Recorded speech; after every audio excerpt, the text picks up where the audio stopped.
Packing it all with you here today. Matthew Donald is my name. I'll be your host throughout the course of this episode. Jason Bennett is not with us today. We've got in his place our expert commentator for Match of the Day throughout the course of the season. Two-time premiership coach of Elsternwick, three-time coach of the year, Hugo Higginbotham. Hugo, welcome to you. Hello, matey. Thanks for having me. Great to be here, to come in off the bench, but we've had some excellent football over the weekend. The season's been great, so look forward to unpacking it with you today. No, it's going to be great. And, of course, as always, we've got Braden May on the panel as well. Braden, welcome back. Thank you, Matty. It's great to be joined by Hugo for a bit of a different insight to the world of VAFA footy with the coaching element. I'm really excited by it. And he's probably got knowledge that we don't. I'm really excited to see how this plans out because I can't keep up with this season. Every division, men's, women's, the results are just amazing at the moment. And it's too hard to tip, as I'm sure you know all about. Well, I do. You know, you're absolutely right about it. The script is flipping by the week. And we will start, as we do every week, with Premier Men's. And the big story to come out of the weekend was Caulfield Grammarians, who picked up a big win on the road against University Blacks. And the star player on the day was the skipper, Jack Elwood, who did just about everything on the day. 34 disposals, 4 goals, 13 score involvements, 18 marks. He was outstanding, and he joins us now. Jack, welcome. Hey guys, how you going? Yeah, well, thank you. Congratulations on the win. It's been a tricky start to the season for you guys, but that was a dominant performance from your boys on Saturday. It was, yeah. It was nice to get our game rolling. I think sort of during the week we sort of put some pressure on ourselves to get back into contested possession and tackles, which Stats has really put a massive premium on us for the whole year. And I think we sort of took that to Uni Blacks on the day, as they've been the number one contested side for the last sort of 3 or 4 years. So, yeah, it was nice to get our game going on a nice big oval. Started with our half-backs and being able to slice them up through the middle. It was good fun. It's been a tricky start to the season, as we sort of said. Always, obviously, great to get a win on the board. How have you sort of viewed the jump up from Premier B to Premier A so far this year? Yeah, there definitely is a jump. I think, you know, we sort of got a taste of it the end of last year playing the likes of Ivanhoe and Trinity, who obviously came up with us this year. And, you know, they probably were bona fide VAFA A-grade sides. So it was nice to get a bit of a taste at the end of last year and a couple of years ago when we were up. But as you said, it is a jump. And I think we are sort of well suited to it. It'll just take a bit of time given that we're a young squad. So, yeah, it's nice to sort of clock a few wins early. So, Jack, it was a great win on the weekend, but at halftime, only up by 10 points. You want to break down that third quarter for me? Because you kicked 6 goals, 2, and probably put the match out of reach for the Blacks. Yeah, well, funny you say that. Our second half sort of prior to the past sort of couple of weeks has been our downfall, and I think we've sort of put a massive focus point on that to sort of come out of halftime and, take it to the opposition. And I think, as I said, you know, our one wood is our contested possession and tackling, and then our ability to sort of spread and create off half-back in that third term was pretty impressive stuff. Jack, well, I want to touch on your own performance. Have you played at that level before? I know you probably don't want to talk the numbers yourself. Maybe you want to pump up Noah Sutherland. He had 41 touches, I believe. What was it that allowed it all to click for yourself? As you said, blokes like Sudsy and Hamish McInerney off the half-back were nice enough to give me a bit of the footy. But, yeah, I think the ground sort of might have played a part. Playing on that bigger deck, we're able to get a few more uncontested marks and sort of use that to our advantage. Yeah. And one of your other teammates, Jack, was Lockie Brewer. Now, the big story coming out of the week, the North Melbourne Category B rookie. He was allowed to play for you guys at the weekend. What did he bring to the mix, both in an on- and off-field sense for you? Yeah, no, he's been great for us. He rolled into Thursday night training last week and, you know, even came upstairs and had dinner and did all the fines and stuff with us. So he's been a great addition to our group, really sort of taking it on and really enjoying the company by the looks of it of our group. But yeah, you know, obviously you sort of makes you puff your chest out a bit more when you've got an AFL listed player sort of going down at fullback or halfback. And he played a great role for us. I think first game since year 10. Couldn't speak highly enough of him on and off the field. He's a great guy. So, Jack, massive game this weekend against Old Trinity. So you know those guys pretty well. But I'm sure Slats is going to talk about it at training and work on it. But what do you guys have to do to bring what was the best part of your game on the weekend that got you the victory through to next week to try and develop a bit of consistency? I think the main thing is the stuff between the ears. I think given that we're such a young group, I think we sort of struggled having that confidence to play in A grade. So I think, on the weekend we did have that confidence and we're able to,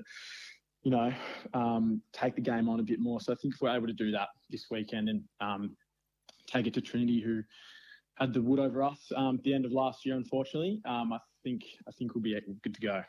Jack, does it help now just having that performance that you can point to where there's evidence that what you're doing works and can get results? Do you think that gives confidence to the playing group that we know when we play our game the right way that it does work for us? Does that sort of give you confidence coming into the next few weeks and the rest of the season that what you do can and does stack up against the better teams in the competition? For sure. And yeah, as I said, given that we're such a young group, those wins do matter a lot for the mental side of the game, knowing that we can sort of take to those teams. Blacks only beat the top of the table Brighton a couple of weeks ago. So we know that we're sort of thereabouts, but it's just sort of bringing that throughout the entirety of the 120 minutes and having that confidence and playing with that confidence. But I think we can take it into the rest of the year for sure. You touched on being such a young group. I believe a lot of the 19s, a few of them have come through the senior side this year. Can you give us a bit of an insight to what they've added? That experience must be great for them to go back to the 19s and the connection between the senior and the 19 group. Yeah, of course. We, been riddled with injuries sort of early in the year, but with that comes great opportunity for those younger guys. We've got the likes of Noah Will, who's been very classy for us on the wing last few weeks and hasn't looked out of touch at all. We had debutant Ollie Wilson on the weekend, who's been a part of Saints VFL. Very lucky to have him. Hopefully we can keep him for a bit longer. But sort of had a couple other guys in and out of the side as well, and I'm sure that they've really embraced that opportunity. I'm sure it's really going to help them in the long run for their development as well. It feels like a really tight-knit group, Jack, across the divisions. Sometimes they can be a bit of a chasm with some levels, but doesn't feel like that's the case. Overall, it's a really young group, and whether it's the Premier or the under-19 levels, it seems like the club as a whole really gels together quite nicely and is forming a really strong bond. Yeah, I think we're getting there. We've sort of come through over the last sort of 2 or 3 years as a group. So whether it's seniors, reserves, and under 19s, everyone sort of knows each other, played with each other. I think that's the benefit of the sort of mass exodus we had a couple of years ago, and even just through injuries and stuff we've had. But yeah, the good stuff does come with the bad, that's for sure. Well, Jack, we've got you on here. We've got to talk about your own. Just copy. Welcome to the VAFA William Buck SEN Match of the Day. He has a bounce, he crosses 50, he pins the ears back, and he drills the goal! You can tweet that and hashtag it bloody good. It goes high up and under the full foot. Makes a name for himself with these long bombs from outside the arc.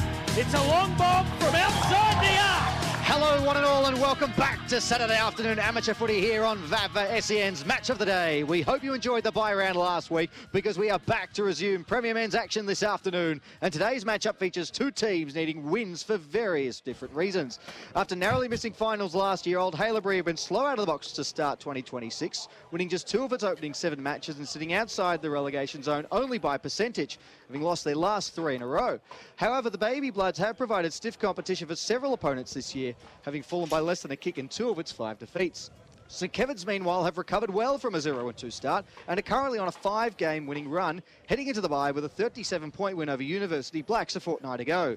Anthony Lynch's men now sit inside the top 4 and can further consolidate their finals credentials with victory this afternoon.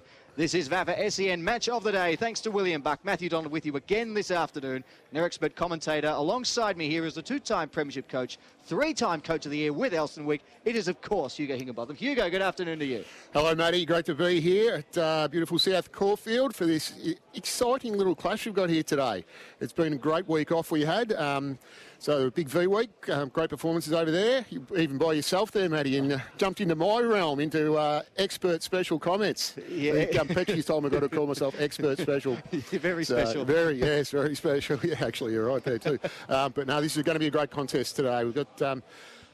it's hard to get a read on Haileybury at the moment, Matty. They're so good at so many stages, and then don't reflect a 2 and 5 side, I don't believe. Some very close results, and then Geez, I was probably the harshest on St Kevin's earlier in the year with those 2 they lost, and we called those. But geez, they're on top of the ground at the moment, so it's going to be interesting. And we did notice, Matty, that the senior captain Tom Jock of St Kevin's running around in the reserves today after an 8-week layoff with a hamstring. So that's it's just getting better for St Kevin's at the moment. And they just got up, the reserves? Yeah, I think it was 3 points to 196, which is nearly double, as Petchy says. So no, it's a very big result, and that just gives you an indication of the depth at the moment. So I think that's probably where Haileybury's struggling a little bit with depth. I know they've had a few long-term injuries affecting the club. So another couple of debutants today, I believe, and look, there's some guys playing in St Kevin's reserves that would not look out of place in many other senior sides, Matty. So they're going well, St Kevin's, and I can't say sorry enough for being harsh on them early in the year. No, they are ticking along quite nicely. You mentioned Simon Petch will be joining us shortly, as it's not yet 1:55 p.m. So no, they don't let him out for a few more minutes. No, it's stipulated in the contract. In the meantime, though, what we'll do, Hugo, is we'll head down boundary side and we'll welcome back into the fold for Match of the Day, Andrew Cox. Druzy, welcome back. Should be a great game of footy today. Boundary rider for the first time, I understand. How is it down there at ground level? Yeah, it's a little bit blustery, and there could be a little bit of rain coming in the back end of the game. Old Haileybury, as you said, need a big win today. The last time I was here, they had a massive come-from-behind win against the Uni Blacks in round 1, so don't write this team off. It's an interesting point you make, actually, Druzy, because, Hugo, we've been here to watch Old Haileybury, and they were up against Old Scotch earlier in the season. That was one of their 2 wins, and they looked phenomenal for 4 quarters. Yeah, that was an exceptional performance that day, and that form, you'd like to see a bit more of that today. Their run and carry-off halfback was excellent. The intercepting marking game was fantastic, so that's what they need to bring today. But we've got young Andrew on the boundary, first time. So what we do, we hold ourselves to a very high account around here. So what we need is which way is the wind going, which end's it favouring, how many goals. We can't, this is not a visual medium, don't point. We can see you pointing at the moment. So we need to know how many goals, which end, and yeah. Gotcha. Who's it going to favour? It feels like it's a bit of a swirly breeze, to be honest. Well, that's not an end, so we need an end. Neither. Oh, mate, there's a tree bending over it.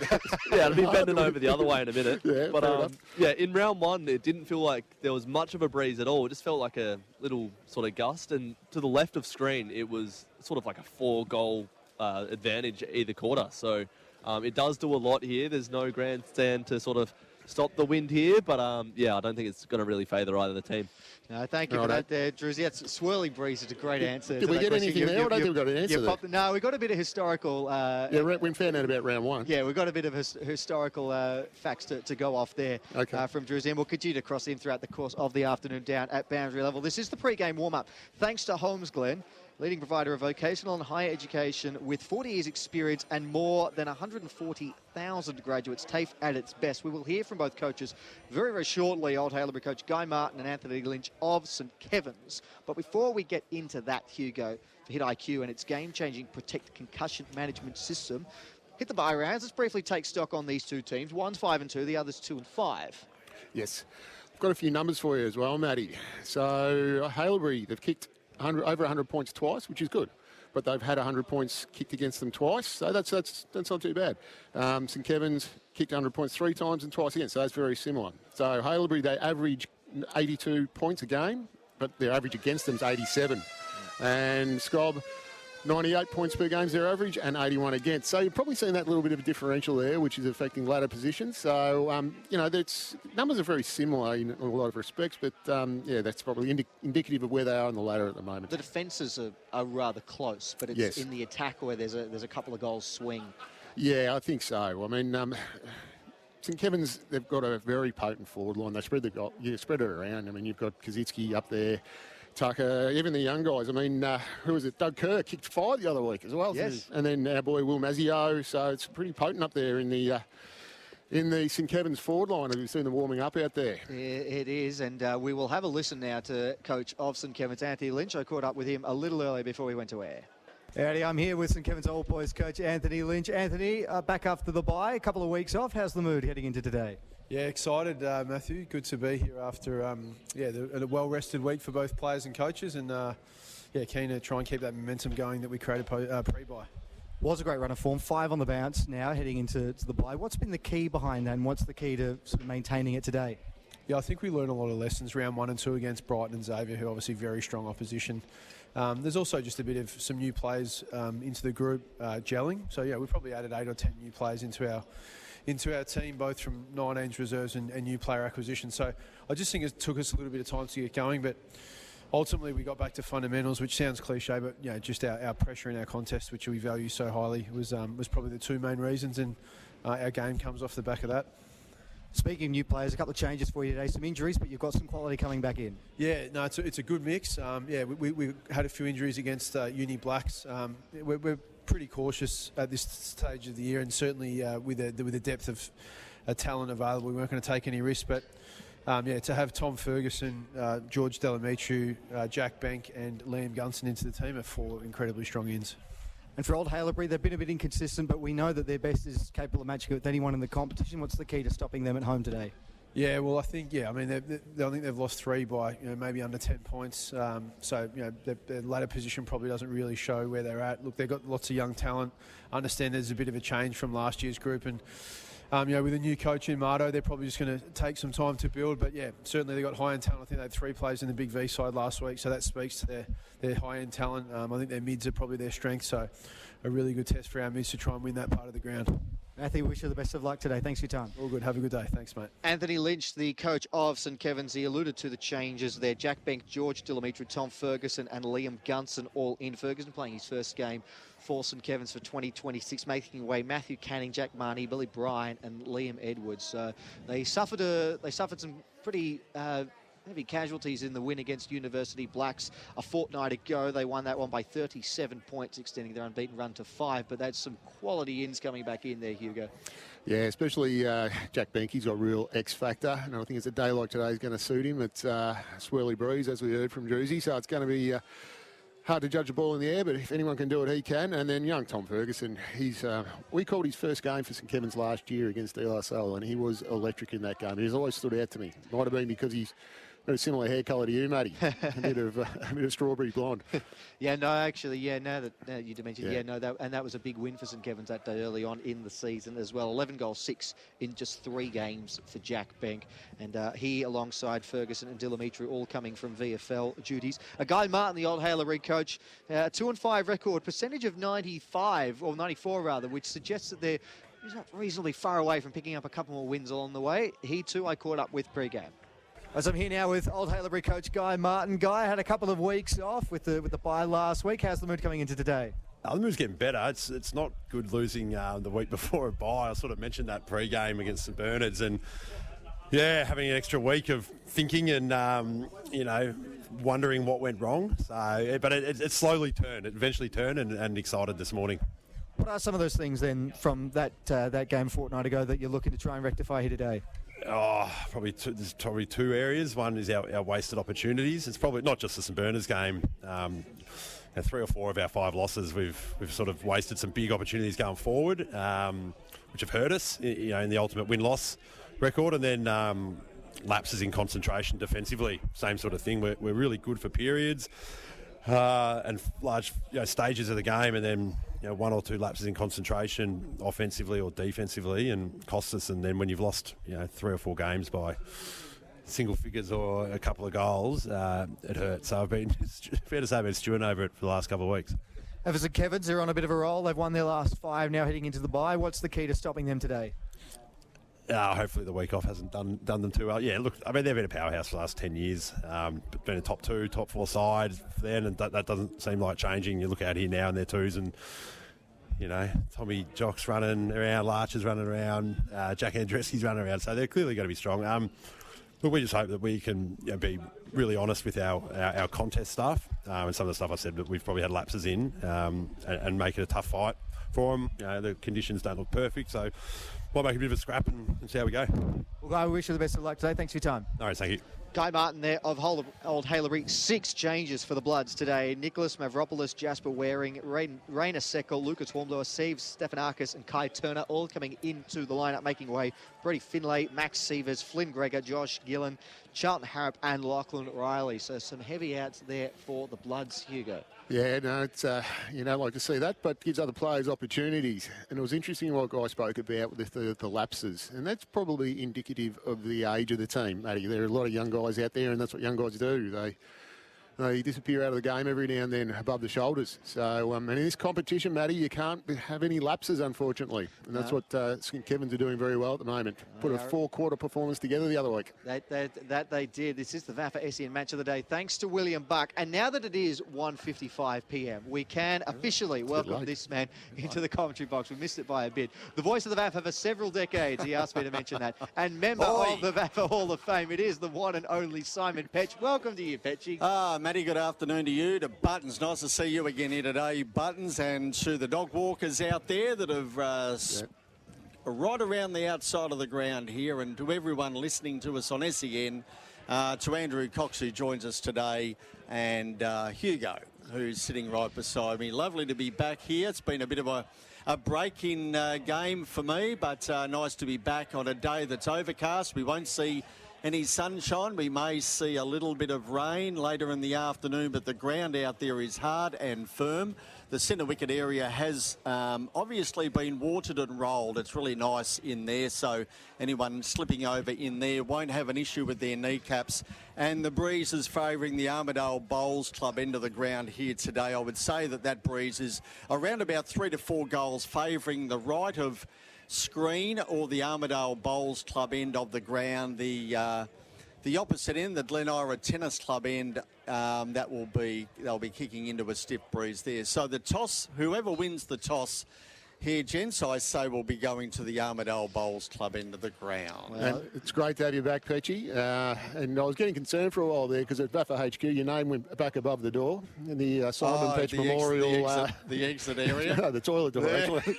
I've been there before. Yeah, no, it's good to have you back. No, it's nice to be back. It was 4 weeks ago this weekend, I think, that we last did the Haileybury and Scotch game, and Haileybury looked terrific that day. But since then, they've just had some losses, and it really has taken away from the momentum they could have built after that game against Scotch, because they really did look good. Well, St Kevin's acting captain for the day, Sam Cameron, has won the toss and is kicking to the North Road end, so that will be the right of your radio dial. Yep, the Armidale Bowls Club into the ground, so that's exactly the way the wind's blowing out there, and I'd say at least a 3 to 4 goal breeze at that end. And if you are here, Hugo, if you are here at Toorak Park, you can enjoy our commentary on 11.6 SEN or in real time via SEN Stadium technology on the SEN app. Available for iPhone and Android, and it works with Apple CarPlay and Android Audio. Gents, as the players make their way to positions, a final word from you, Hugo? It's good to see Petchy had some conviction with the wind and which way the goals are going to be kicked at. That's what we need around here, conviction in our statements. And I'll have conviction with St Kevin's by about 4 goals today. I'll not be gagged. I'd say St Kevin's around 24 points. I'll go. How many goals is that? Well, you said it. I'll go 24 points. Okay, I will too. I've been banned from tipping. Here we go. VAFA action back. Since when? Yes, well, I made that call. Since when? I banned myself. Righto. We restart with a massive 4 points up for grabs today, but who will prevail? Will it be Old Haileybury or will it be St Kevin's? The band's a few moments away, and to call the opening seconds of the match, here is Simon Petch. And for Mercedes-Benz of Berwick, bringing us this first two more, that reminds me. That ejector seat button didn't work on the passenger side the other day, so I have to take it back down there to Mercedes. Is that why I had to pick you up from the station this morning? So I'll be down there Monday morning with it.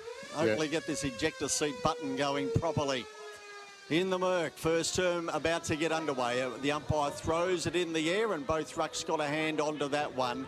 And Hodges ran it down. St Kevin's tried to go forward early. Delamitru gets the ball and goes towards half forward with a kick, and good mark taken here by Kazitsky. He marks in front. He goes inside 45. The ball fell at the bootlaces, and a pack is starting to form here. Down in defence for Haileybury. Through Noziara, they'll work it out. Back to Hart. Fisted away by Hornblower. Kicked along the ground by Gillian. But the umpires picked out a free kick, and it will go Hart's way here. for St Kevin's, attacking to the Armidale Bowls Club end of the ground in this first term, favoured by the breeze. He goes in short, hit the bootlaces there of Kazitsky, bent down, picked it up. In the back there was Darasekal, no free kick. Gillian there went through without it. It came back to Chilcott for Haileybury. Handball here to Noziara. Got a push away from Coates and it worked. It worked beautifully for him. He got towards centre wing, then lost it. Ball on the deck. Players go in and the umpire will say, give it to me, I'll ball it up. So the first minute of this first quarter underway. No score to either side. Breeze favouring the way that St Kevin's go in this first term. So Coates won the tap down. Richardson applying a strong tackle, locking out Ned Conway. And the umpire calls for a stoppage once again. Hugo, I've noticed, and you won't be a fan of this, I am, Jack Bell, the ruckman, donning the sleeves this afternoon. Yeah, no time for it. Hand pass came away from Hodges, and now St Kevin's have got it clear. Another one over the top, gathered here by McKenna. He's corralled, then wheels onto the right boot, sends a kick up towards full forward. Oh, almost a good mark was taken there by Bank. The hand pass comes out, Tucker was lurking. Hodges followed up once again, dispossessed, umpire wave play on. Now it's come to Bank. Tucker once more towards goal with the outside of the boot, but it's escorted over the line safely by James Blight for the game's opening score. St Kevin's one behind, Old Haileybury yet to score, and that's on the Mercedes-Benz Berwick scoreboard. Just see the tenacity of the St Kevin's forwards there, that forward defensive pressure that's going to come into play many times today. So Paul out to the outer side of the ground in front of the scoreboard, and Angus Hart marks over there. Second mark for him. He goes long with the kick inside. 45, and the mark taken here, and Tucker's got it. So Sam right in front of goal here. Armidale Bowls Club end of the ground. Yet to trouble the score, and Sam's about to do that. We've gone just on 2.5 minutes in this first term.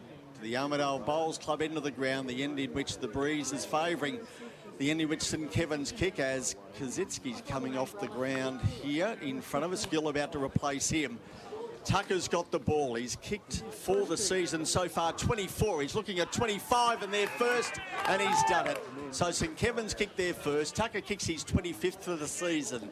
And St Kevin's go on to 1 straight 6, leading Haileybury yet to score for Mercedes-Benz of Berwick. We've gone 2.5 in this first term. Well, you can just see the pressure of St Kevin's already. There's no time and space for Haileybury out there at the moment, and ball's living in St Kevin's forward half. But that was an excellent kick to a dangerous spot and a good mark from a very dangerous player in Tucker. Sure is. Well, he's been in very good goal-kicking form this year, Sam Tucker. That's 25 goals, 5 for St Kevin's so far this campaign. And I don't look at behind. Don't look at behind. Okay. I'll just look at goals. Good to know. Yeah, no, we don't reward mediocrity around here. So the other bloke got the sack from the other. Bell won the tap down. Coates sharked it. He was dispossessed. Comes out now. McKenna was looking to chase it, but was beaten to it. And then a kick from Higgins up towards half forward. Good juggling mark taken by Coney Goodawar on the half forward flank. And he might decide that he's within range here. He's going to go back and have a look at the big sticks. Well, he's got to kick that now because he had Bailey Yates steaming out into a vacant pocket there. That could be an easy hit up at a closer distance. Well, he's obviously confident because the breeze is blowing in his face here, and he's a fair way out. He's back into the centre circle area, just about inside the centre square. So obviously a lot of confidence here with Cody going into goal. 10 goals something because behinds don't matter. No, they don't. Goodawar, no. Strikes it from 50. He's given it a good ride. It's going to go close. It's cleared the line. Goal! Fine finish from distance from Cody Goonawardena. And the Bloods get the quick reply here. And they draw the margin back to within a point. 1 straight 6, Old Haileybury St Kevin's. 1-1-7. That is on the Mercedes-Benz Berwick scoreboard. Most awarded Mercedes-Benz retailer in Australia.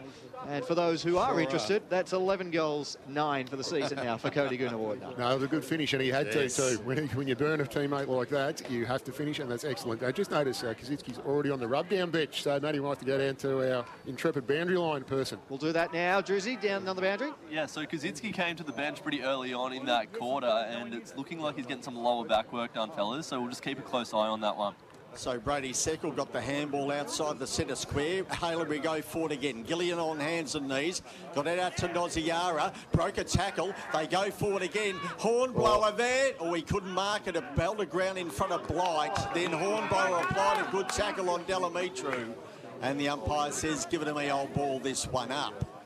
moving into some good space there, so it's unlucky not to take that mark. Thrown in the air again, and Yates got a hand onto that one. He got a kick away towards the boundary line. It bounced away from Delamitru. Good tackle, good Awardner. He lost the football. Hornblower ends up with it. It goes in and under. And a good Awardner looking for a free kick, not forthcoming. And the umpire says, give it to me, I'll ball it up.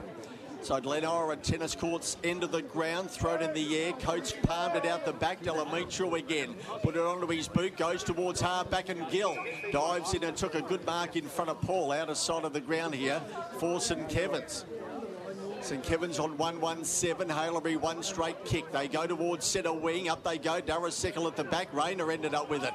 Rayner gave it to Brady. The Sekals all combined. He goes long with the kick to half forward, but Angus Hart out in front takes the mark and relieves the pressure here for St Kevin's. His third intercept mark already, Hart. And then he goes with a booming kick up to the goal. That is the earliest leap you've ever seen from Jack Bank. And he's put with the umpire that he did nothing wrong. He needs a new stopwatch because his timing is out of sorts. I think Rayner Sekal gave him a little shove into that. I think that's what he's saying. Well, I think you're probably right. That's the only saving grace he's got, because otherwise that's the worst marking attempt you've ever seen. Free kick to James Blight. And he goes with a booming kick up towards the wing. Bell and Coates combine off hands out of play. We need to catch a breath. If only we had a replay screen. Yeah, we want to have a good look at that fly. I think that's what you might find, is that Rayner gave a little shove. Yeah, well, and then he was knocking over the 10 pins. So they all went flying. down. It was a domino effect. Yes, it was. Jack fell down and the rest came tumbling after.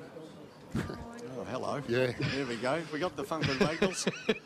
Coates, front spot, grabbed it out of the ruck, hands it over quickly to Ferguson, who goes with a kick up towards half forwards, come off hands, still alive here for St Kevin's.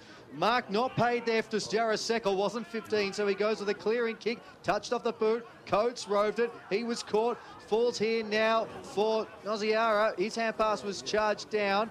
Getting another neat little hand pass away there was Matheson. Ferguson once more. Kick up towards half forward. Gill looked to attack it. He was worried out of it. Was there a hole? The umpire waved play on. And then a strong tackle once more from Russell applying, locking things up, and we'll get a stoppage inside 50 here for St Kevin's. Just knowing on that exit kick for Haileybury there, and St Kevin's are all stacked up behind it, so plenty around the ball. Thrown in the air. Bell goes out the back, and Nick put his head over the football, got the football out. Now it's chopped off here and going into goal. Beat missed. So a minor score there to St Kevin's, taking them on to 1-2-8, leading Haileybury on 1 straight 6 for Berwick. Mercedes-Benz of Berwick were gone 8.5 in this first term, and the ball kicked back in by Paul finds Noziara. Noziara's got it in the back pocket.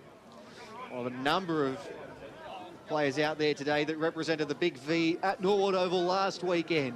Goes with a high kick up towards the wing. It's come off hands, rode by Gunnar Wardner. The hand pass was looking for Harrop. He was going to be tackled, so he flicked it forward intelligently. Ball's in dispute now here in the centre of the ground, pinging around. Eagle trying to crash through. It's a good heavy hit there from Noziara. All fair. Going the other way was Paddy Crowe. Good contest from both players. Locks things up. Tossed up once more. Bell and Coates both got hands to it. Coates applies the tackle on Bell, and another stoppage. Druzy. It's going to be an interesting ruck match up there with Bell and Coates, different styles of ruck, and I covered for you there, Druzy. Yeah, sorry, mate. So Kaczynski's gone back into the rooms, some sore low back and a bit of tightness there, so they're going through some protocols to get him loose and ready to go again. So not the perfect start for him. And your update thanks to Author Sport Victoria, and thank you for that, Druzy.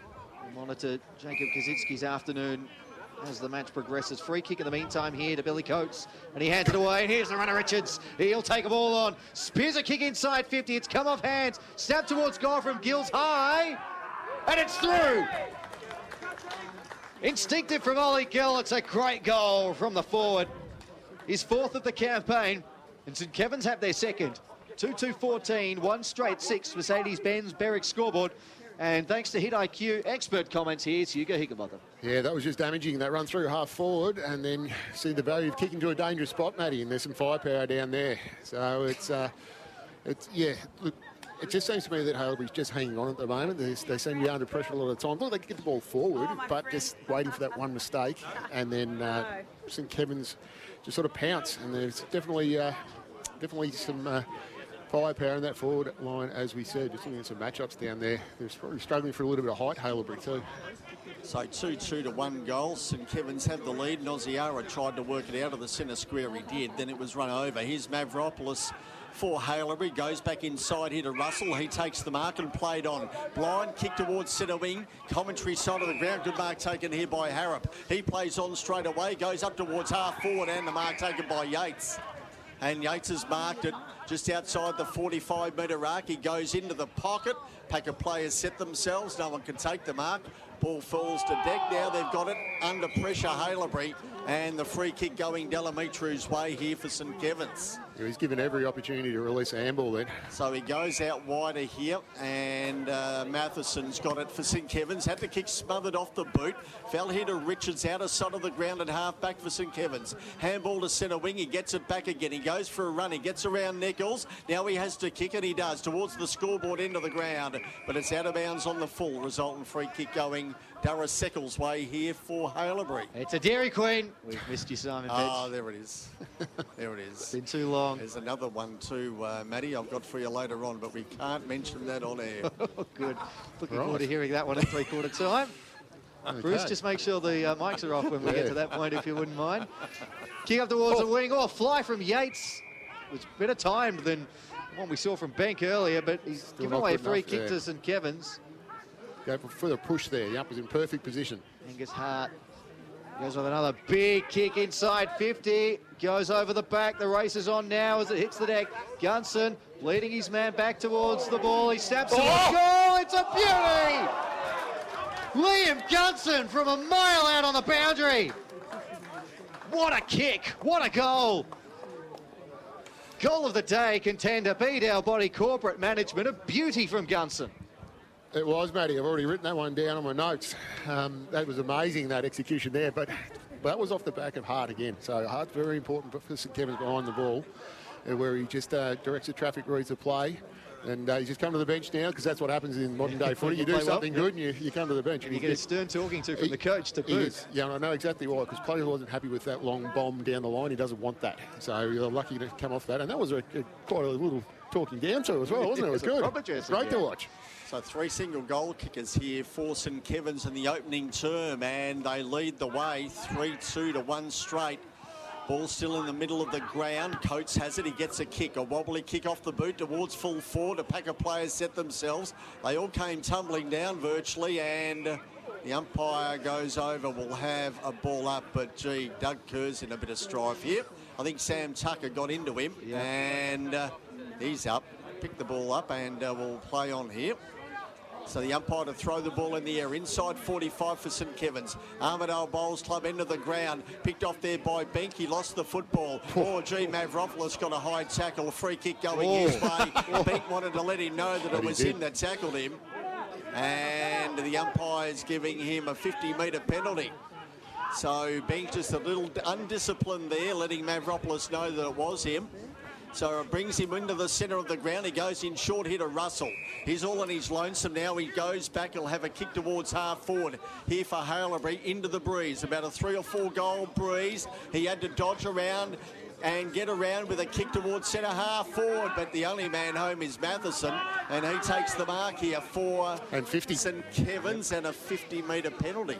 So they're going to give it right that'll back. Bring him right into the middle of the ground. Yeah, a little bit of tension out there at the moment between these two teams. Geez, that's a good 50 too. Gunson, yep. Lively start to this match. Gunson drives it deep towards full forward over the back. Oh, it spills and it's come off hands. Will Pfeiffer looked like he was going to run in for an easy goal, but fumbled at last. It's been escorted over the line for a rush behind. 3-3, 21 St Kevin's. Old Haileybury 1 straight 6. That's on the Mercedes-Benz Barrett scoreboard. So that was just fast play off the back of that 50 and into the dangerous spot again. So lucky to hold on there, Haileybury. So Paul comes commentary side up towards half back, but no one can take the mark. Fell to Hodges. St Kevin's go forward again with a kick inside the 45-metre arc. Pfeiffer there wrestling with Darius Seckle. He got a handball up here, Darius. He got it to Russell, who then pinned a ball there towards Chilcott. He's brought to ground and a tackle and will have a ball up. So inside 45 again here for St Kevin's. Hasn't been able to clear the area. Thrown in the air. Coates late to get there. Wasn't a high throw. Bell was behind him. He didn't get there either. Fell hit of Ferguson. Ferguson to full forward. But backing back here is Durrus Seckel. And he takes the mark here for Haileybury. Goes to Brady and he marks. Brady and Durrus combine. A kick towards commentary side. Is it over the line out of play? I think it is. Resultant free kick going Cameron's way here for St Kevin's. Acting captain for the day goes in board to Dimitru. Man out of Footscray. The VFL program. And back to Hart now at centre-half back. Obliged to mention it every time a Footscray VFL representative gets on the ball. Petchy. Kicking board is a good one. It's come off hands now. Richards once more looks to hit up a lead inside 50. Good kick. Nice pass.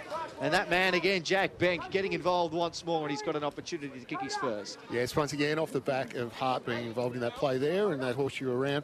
And Anthony Lynch would have been very happy with that disposal by Hart because it wasn't a long bomb down the line, picked out the player beautifully in the middle of the ground, and then a lovely little pass to one of my favourite players, Jack Benk, because you just don't know what he's going to do. He's just he's already given away 50, rubbed someone's head in the dirt. Yes. Yeah, he cleaned up his own teammate. It's a highlights reel in the making there. The only thing he's missing, Jack Benk, is a goal. He strikes this one from 50, and the goal umpire didn't move. He's got the goal now, Jack Benk. And he has got his 12th of the campaign, and this is his 4th game for St Kevin's this season. And they are on fire at the moment, the SKOBers. 4-3-27 to 1 straight 6 Mercedes-Benz Berwick scoreboard. And for Hit IQ, their game-changing protect concussion management system, Hugo, you picked up on something. Yes, we've got Kaczynski. He's come out from the rooms, but he's with the trainer, and geez, he's not moving well, is he? No. There's something definitely going on with that lower back, so that'll be something we keep an eye on, but it's not looking good at the moment, Matty. But it was the first contest that he had in the game, and that's probably Benk jumping in the end of him, yeah. It probably was. So St Kevin's out to a pretty handy lead early, late towards his first term. 21 points the margin, 27 playing 6. Brady Seckel head over the football. He tried to get it out. Now it's held up here. Harrop tried to go in. Now Ferguson brought down in a good tackle. And the umpire says, give it to me, I'll ball it up. Yeah, it was met very heavily there, so that was interesting. Thrown in the air again. Tucker this time up against Bell. No one got a hand onto that one. Chilcott ended up roving it. He got it kicked Matheson, and the umpire blew the whistle and gave him a free kick. So Matheson's got it here for St Kevin's. He goes short to Richards. He marks at centre-half back and comes out commentary side. All the way out here to Cameron, and he marks here for St Kevin's. Just outside, defensive 45. They lead 4-3-27. Haileybury on 1 straight 6 for Mercedes-Benz of Berwick. We've just gone into the 18th minute of this first term, and St Kevin's have the ball. He go back in short here to Cameron, and he marks. That was from McKenna. So Cameron's got it again. Doesn't know where to go. He's got Gunson calling for it. He goes in that direction. So he then goes back inside here, found a Mansfield, and he takes the mark for St Kevin's. Plenty of possessions. A kick towards centre-half forward. Tall timber. Angus no, that was Curry. Came out, couldn't hold onto it. Benk had a handball. Got the handball in the fisted punch looking for McKenna. Wasn't there. Noziara chopped it off and got the handball back outside here. Mavropoulos, the ball bounced away from him. He's brought to ground in a tackle, and we'll have a ball up inside 45 here for St Kevin's. Haileybury were good then. They were taking away all the other options, so forced them to kick long down the line, but just, the power of the SKOB forward line, they kept it up there. Russell gets a clearing kick away, but only as far as Sam Cameron, who marks at half forward and can line up for goal. Hasn't kicked one this year. Sam Cameron hasn't scored at all, in fact, so an opportunity to hit the scoreboard for the first time this season here with a kick. Will be just about on the paint of 50. He's had a good start to the game. Yeah, he's been busy, hasn't he? Yeah. Yes. They're setting up really well behind the ball. Haileybury got bulk players around the contest, and then just those dump kicks out, there's just no one home. So the acting captain today, Sam Cameron, won the toss and elected to kick to this end. And let's fly from 50. He's kicked it very high. It's not going to quite fall, but there's a free kick on the line. That was my man. And it's Jack Benk again who's probably given away the free kick. Absolutely, he did. You wouldn't want him in your fantasy team today. That's a lot of free kicks against. And it's going to be taken by Jack Bell, old Haileybury ruckman, on the last line of defence. His team trailing by 21 points. He goes with a dangerous kick, and it's been turned over. When you let the ruckman kick it, it tends to happen. Xavier Duke marks inside 50, and he can have a shot from Similar position to where Cameron let fly moments ago, maybe about 10 metres closer. Yeah, it's always fraught with danger when the ruckman kick, and especially cross goal in their defensive half. But anyway, they are setting up really well, St Kevin's, and it's looking a bit ominous at the moment. The Duke 3 goals, 6 behinds. It's where the behinds do mean something, Petchy.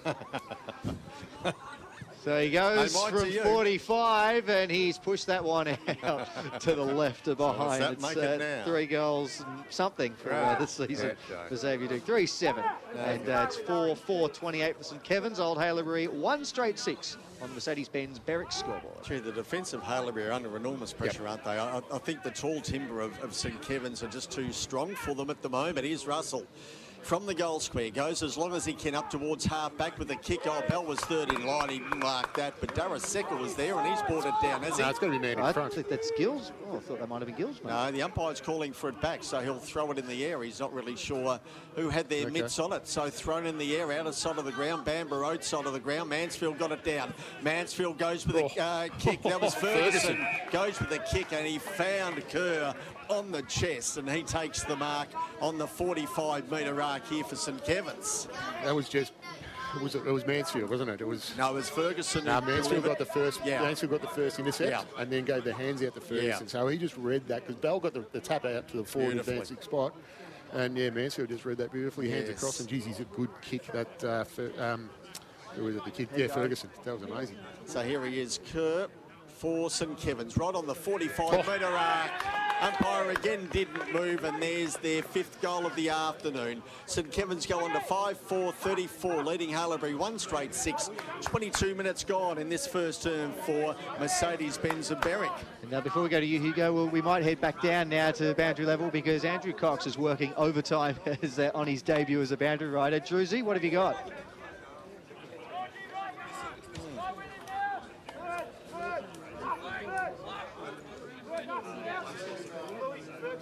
We'll probably get confirmation from that at quarter time when you do go in or interview Anthony Lynch.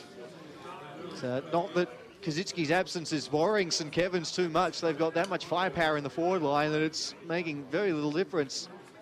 Yates this time got the tap, although it was sharked initially. Yates followed up nicely. Swept a hand pass out to the broadcast wing. Oh, and Chilcott tackled Dillamitru while Chilcott had the footy. Don't see that too often. Dillamitru was putting a bit of a headlock, and the umpire said, ball it up. And the umpire was right there. He was running as fast as he could backwards, and they were catching it. Interesting chain of events. Mansfield tried to get a kick away. He's down as well, Mansfield, and he's clutching at his lower leg. In the meantime, that's a long effort at goal. It's a beautiful kick from distance. They've got another one, St Kevin's, and that might be Tom Ferguson as well. Who's kicked that from a long way out. It's hard to know where to look at the moment. Ben Mansfield is still down. So it's the walking wounded for St Kevin's at the moment. The free kick was taken, or paid, and the advantage was taken. Terrific finish from distance from Tom Ferguson. But the concern right now is with Ben Mansfield, and he does not look well, gents. Now, it looks like an ankle concern there, and as soon as it happened, he was down and he knew something was going on. Yep, so it's not looking good. But you see the way for a young guy, Ferguson stayed in the game there too, and he just with that execution on goal, very, very good. So Druzy's busy opening quarter just got a lot busier. Oh, he'll get some content out of this, Druzy. That's what you do, isn't it? You young blokes, content creators. That's a code for unemployed, Petchy. In the meantime, 6-4-40 to 1 straight 6 St Kevin's. In the middle of all of that, and Liam McKenna comes on to replace Ben Mansfield. His day definitely looks in doubt at the very least as play resumes. Petchy. So Gunson out of the centre for St Kevin's. Ferguson beautiful over to Richards. They go forward again here, St Kevin's. Kick up towards Beak. In front of him, Rainer Seckel. Now Daraseka's in the thick of things as well. Now Beak gets it back. He's brought to ground by Brady Seckel. And we'll have a ball up around 35 out from St Kevin's goal. Attacking to the Armidale Bowls Club end in this first term. Gunson around the body from the ruck contest. Goes towards the boundary line though. And will it be seen over by Turner? It will. And we'll have a ball in deep in the left forward pocket here for St Kevin's. I think the clearance numbers would be very concerning for Haileybury. Yeah. Every tap they've had has just been sharp. So it's everything St Kevin's at the moment. So out of sight of the ground, Armidale Bowls Club end of the ground. That's the end in which the breeze favours St Kevin's as they kick to that end of the ground in this first term. Thrown back in, Yates at the back. Coach got the palm down at the front.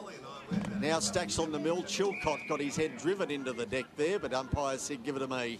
I'll ball this one up. 6-4, 40 St Kevin's, 1 straight 6 Haileybury. Been a good start here by the Scobbers. Head over the football again. Bank trying to work it out. He can't. The umpire again says give it to me. I'll ball it up. I like the matchup of Bank and Rainer Seckle, 2 blokes that you just don't know what they're going to do at any given moment. Thrown in the air. Coach got it out the side here, and Higgins brought to ground in a tackle for Haileybury. Again, another ball in the air. Coach grabbed this one out of the ruck, got the hand pass away, looking for Gunson, went to turn tackler, couldn't gather the football. And Seckle, Brady that time applying the tackle, locking things up. It's about 30 metres out from St Kevin's goal. They lead by 34 points here. Mercedes-Benz Berwick in this opening quarter. Tapped down there by Tucker. Bank that time. To grab it, couldn't. McKenna does, snaps towards goal and goes wide. And behind for Liam McKenna. Another one for St Kevin's, 6-5 to 1 straight 6. 11 scores to 1. They've been dominant in this opening quarter. So James Paul goes in short, finds Noziara in defence here for Haileybury. It's all uphill for them, even this early into the game. Into the middle here to Yates, and he marked it. Gill just gave him one across the back of the head, but he played on here. Yates, he goes out wide and very wide, close to the boundary line. That was Stefanakis over there. They get it back here, the Scobbers, back towards Tucker. Went past him, clean bowled Yates. Goes out the back here. Paul has it here for Haileybury. Heard the call. Rainer Seckle's got it now. High kick towards half back. And Mazzio chips in and takes the mark here for St Kevin. So he goes long with a kick down towards full forward. They set themselves, and Darius Seckle takes the mark here for Haileybury in defence. Great mark from Seckle. And goes with the kick out wide, looking for Chilcott, although Ferguson cut in and then applies the tackle on the Blood skipper. And forces a boundary throw in. Great defensive effort there from Tom Ferguson. First game of the season, coming back from concussion, previously part of Richmond's VFL program. Good to see him back out there when he has a goal to his name. Looking a class above at the moment, as are his teammates. 55-point lead for St Kevin's. 28 minutes gone here in this opening term. Or Coates had a fumble in the ruck. He's going to grab it unopposed, just about Higgins. Gives it and gets it back. Kick up the line is offline, or Yates went in late and a little clumsily there and concedes the free kick.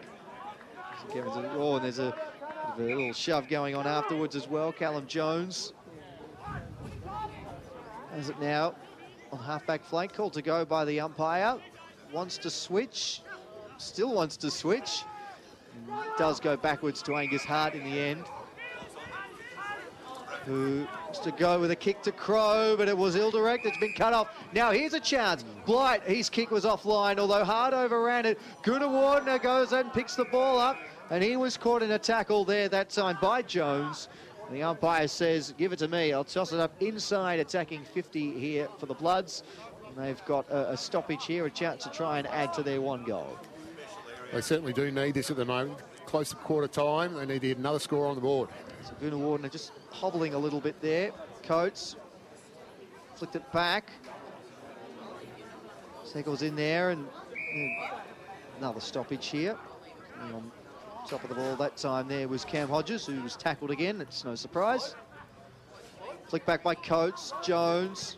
Quick kick out of there by Hart. Anywhere will do up the line. Bell in front. Couldn't complete it. Now comes to Tucker. He fires a hand pass away. Here's Kerr. Waited for the support to arrive, and it did. Tucker with a scrabby kick up towards the wing. Slick hands there, but a good strong tackle. Well done there by Liam Wood. And down his man, Mazzio. He's not an easy man to chase down. He gets the free kick for holding the ball. Yeah, it was too close there. It was right onto him there, Liam Wood on Mazzio, and he wins the free kick here for Haileybury. 6-5-41 St Kevin's, 1 straight 6 Haileybury. 28 gone in this first term. Ball back towards centre wing, commentary side, Pfeiffer. Handball to Richards was slick. Had to get rid of it quickly. He did. He goes to centre. And Kerr takes the mark. And he was met solidly in the end there by Waring. And yeah, I'm surprised the umpire hasn't had a look at that. There was no intention to go for the ball there. Boys, he might be coming off here with a bit of claret. So he's just holding the left cheek here, Doug Kerr, but he's going back to have his shot, but Waring was straight onto him there. Certainly hit him hard in that marking contest. Waring sucking him in at the moment, and so is Doug Kerr, really.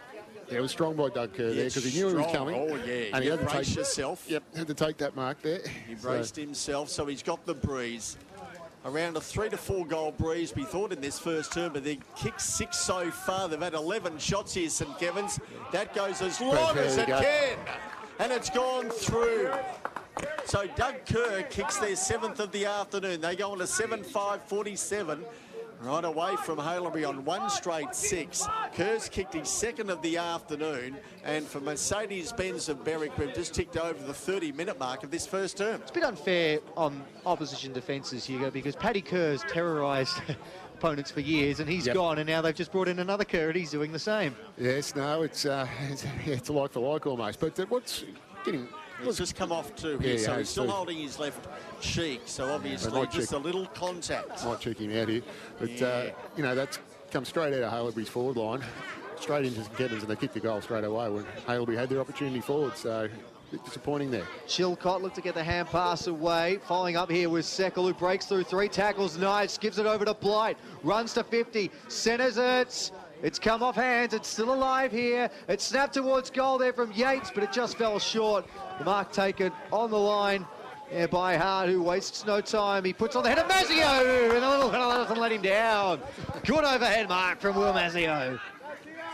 Maybe a contender for mark of the day, Matty. Wow, when you're that tall, for 40 weeks per annum between South Walton down the line. There's Tucker again. These key forwards for St Kevin's dominating. Tucker's got a goal already to his name. Doug Kerr's got 2. Jack Banks got 1 as well. Tucker goes long inside 50. Bell was there. Bank had about 3 goes at it. Gill at the ground level. And then Bank applying another tackle.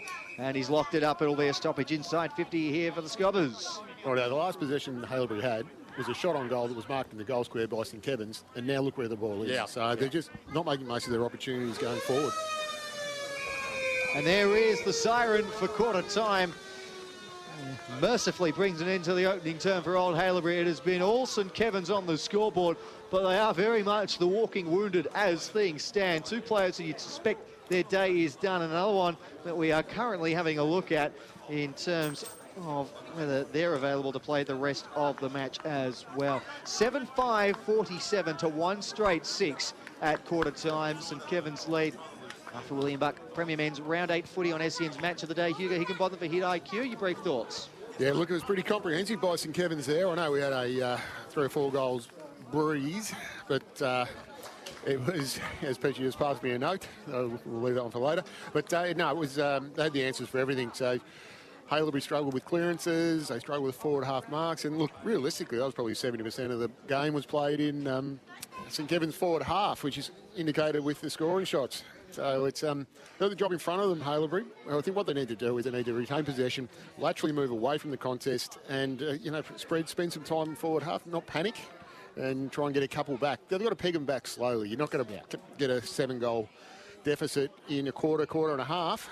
You're going to need a bit of time there. Goal scorers to this point: 2 for Doug Kerr, then singles to Sam Tucker, Jack Bank, Tom Ferguson, Ollie Gill, and Liam Gunson. And for Old Haileybury, the lone goal coming off the boot of Cody Gunnar-Wardener. But injuries may well take their toll for St Kevin's. Ben Mansfield and Jacob Gazitsky's, their days may be done. And then we'll keep an eye on Doug Kerr as well at the quarter-time break. Stick around, though. Princess Park, the second term coming up right after this. Listen to the award-winning VAFA William Buck Premier Men's SEN Match of the Day this Saturday afternoon on the SEN app and SEN's no-delay streaming product, SEN Stadium. That's VAFA Footy, live with no delay, Saturday from 1:45 p.m. Listen via the app. Are you thinking about pulling on the boots and having a kick in 2026? If so, we'd love to have you in the VAFA. Australia's largest senior footy competition has teams suited to all ages and experience, from under-19s to seniors. Log on to vafa.com.au, check out our club directory and find a club near you. Hey guys, at GYG we never compromise on the quality of our food. That's why we only serve 100% free-range chicken. We're on a mission to reinvent fast food, because who said fast food had to be bad food? Love ya. The VAFA Rising Star Award recognises the competition's most talented young players. Each week, the VAFA Rising Star Committee receives nominations for one male and one female player aged 20 years or under who played no more than 7 senior games before this season. Our overall season winners will be declared the VAFA Rising Stars for 2026. So if your club has a young gun making their mark, nominate them now at media@vafa.com.au. Stay up to date with all the latest from the Victorian Amateur Football Association with the brand new VAFA app. Stay connected with live scores, fixtures, stats and news from across the Victorian Amateur Football Association right at your fingertips. Download the VAFA app today from the App Store or Google Play and never miss a moment. Keep up to date with everything that's happening around the VAFA by subscribing to our socials. We're on Instagram, TikTok, X, Facebook and LinkedIn. Has someone just taken a screamer or kicked goal of the year? Send us your best and we might share them around the league. Join in the fun with all the best pics, videos, stories and reels from around the competition. They're all on VAFA socials. Search VAFA and VAFA Women's on your favourite platforms. Listen to the award-winning VAFA William Buck Premier Men's SEN Match of the Day this Saturday afternoon on the SEN app and SEN's no-delay streaming product, SEN Stadium. That's VAFA Footy, live with no delay, Saturday from 1:45 p.m. Listen via the app. Quarter time here at Princes Park. This is VAFA William Buck Premier Men's Round 8 footy on SEN's Match of the Day. And it is St Kevin's who hold all the aces as things stand. 7-5-47, they lead Old Haileybury 1 straight 6, 41-point advantage to the visitors. Just having a look, there's some great news just on the boundary line. We'll probably get official confirmation, or maybe some positive news, rather. Ben Mansfield is doing some warm-ups and looked a lot better than what he did about 15 minutes ago when he couldn't even walk off the ground. He's giving that ankle a bit of a test. So we will head down to boundary line and check in with Druzy and Anthony Lynch and see what the St Kevin's coach has to say about Mansfield, Kazitsky and Kerr. But I'm surprised about that, mate, because Druzy said his day was done, so I just already put a pencil through him. Our seasoned boundary rider, Andrew Cox, down there. Gents, that's a devastating opening term from St Kevin's. They've just picked up right where they left off heading into the bye.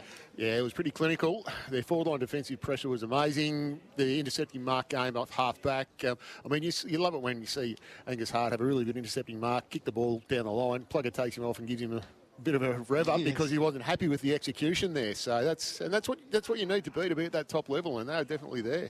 The injuries might be a bit of a concern, but it's very comprehensive at the minute. Well, they probably are at least one down. We feared that they may be at least 2 down. That Mansfield looks like he's going to at least give it a go. I don't think we rule anyone out anymore. Druzy's doing that. And then Kazitsky's probably just gone to check his phone. He'll be back out there soon. You never rule anyone out of this game. No. Because you don't know. You really don't know. They come off there. They hobble towards us or to the boundary line, but you really don't know the extent. And they go into the rooms, and it's just a matter of... a bit of strapping and away they go. Yeah. And we might just head down now to ground level because Druzy has got the St Kevin's coach, Anthony Lynch, with him. Druzy. Plugger, you must be pretty happy with that start. What got you on? What got the game on your terms there? No, very positive start. I thought our pressure was outstanding. So sometimes when you're winning the ball and scoring, you can start to focus on the wrong things. But no, I thought our contest was fantastic. The contest didn't come without its casualties there. A couple of men went down. What's the update there? Yeah, unfortunately, Cozzy's had a back spasm in his first contest, so he's done for the day. Benny Mansfield's looked like he might be okay, and Dougie Kirk got the head clash, but that's all good. That's part of footy. Are you confident that you're going to keep this going for the... It's a critical quarter. The ability to go on with it now is really important. So we need to, if we can level into the win, we'll be really happy. Thanks for your time, mate. Thank you for that, Druzy, and for Anthony Lynch there. So that's great news. Well, I mean, pretty positive news as far as St Kevin's. Until the 3 casualties are going to be able to at least start the second quarter. Kazitsky's day done with the pack spasm. Yep. For the other 2, they're going to give it a go. Yeah, no, and that's exactly right. It's part of footy. You just got to deal with it. So you just move on. You haven't got what you haven't got, Matty. No. Mansfield starting this second quarter on the bench, though, so he's just probably going to give that ankle a bit more of a working over before he does head back out there. But it is a 41-point lead to Anthony Lynch's men as we begin the second term. And to get us underway, here's Simon Petch. Thanks, Matty. McCormack Property Services bringing us this second term. We'll go round the grounds with Hugo in just a moment as Richards gets the first clearing kick for St Kevin's in this second term. Umbrellas are up too, so starting a little bit of precipitation. Tanner handballs back here to Richards, who goes up towards centre wing, and the mark has been taken here by Gill. And as it starts to rain, well, he'll come right into his own here, Gil. He goes backwards here, and he finds Delamitru. Very good. So Delamitru, well, Hugo, I don't think he was listening. Yeah. Anyway, it doesn't matter. Oh, no, yeah, Delamitru's trot off to Gilliam, and he takes the mark for Haileybury. He goes with a sure one out, 15 according to the umpire, and now the race is on, heading back towards goal. Delamitru's got to be good. He's worried out of it here by Noziara, who goes with a hand pass back. Flying shot at goal here from Stefanakis. Out on the fall. Missed opportunity there for the Bloods to strike early in this second quarter. Oh, neat there by Gunson. Sold his man for some very nice candy indeed, and then kick it up towards the wing, and there's Jack Benk again. Strong mark in front. Wants to go with a kick in board. Hodges slipped over, but still had time to gather, and goes with a hand pass. I don't know who that was looking for. That was a very interesting decision. Good tackle, though, by Gunson, following things up, and yeah, you worry about the ankles in that situation, Hugo. Or the knee. That was an awkward little collision there, coming down very funny, but up and good. Coates with front spot. Hodges, their hands and knees. Hacked off the ground there by Higgins. Up the line. Comes off hands. Cameron worried his man out of it. Ferguson with a bit of World Cup stuff. Although the soccer doesn't quite work out. Still going forward. Here's Crow. Ferguson following up once more. Taken out of play. Boundary throw in. Hugo, for Buxton Hampton East, have you got any around the grounds content for us? Yes, matey. So at Brighton Beach...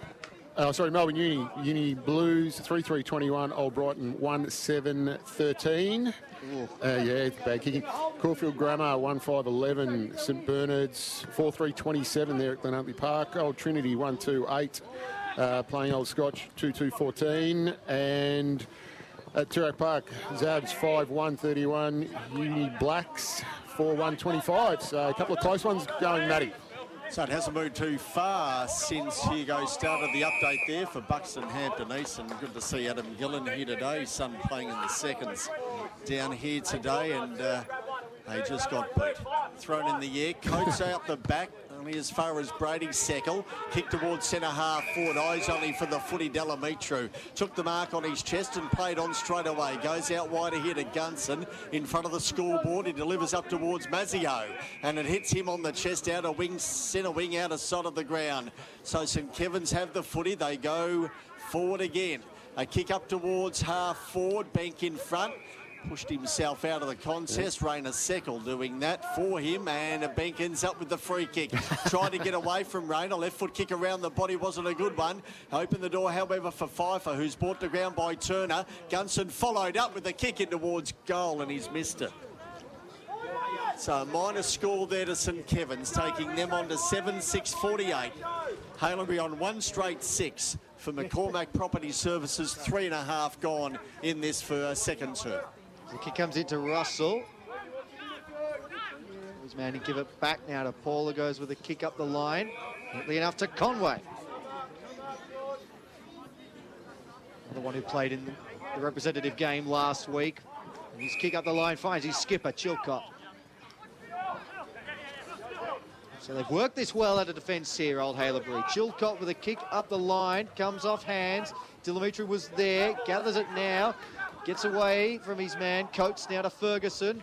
Draws a man, hands it over to Hodges at centre-half back, who has to go back to Ferguson. Oh, he was about to get run down. Got the kick away just in time. Kick up the line off. Blends fortuitously into the hands of Mansfield. Good to see him back. Kicks out in front of Tucker, who's 50 metres out from goal. Goes with a cute little dink around the corner. Mazzio sockets it off the ground. Oh, and offline for a minor score. That would have been a beauty if Will Mazzio pulled that one off, but it is offline.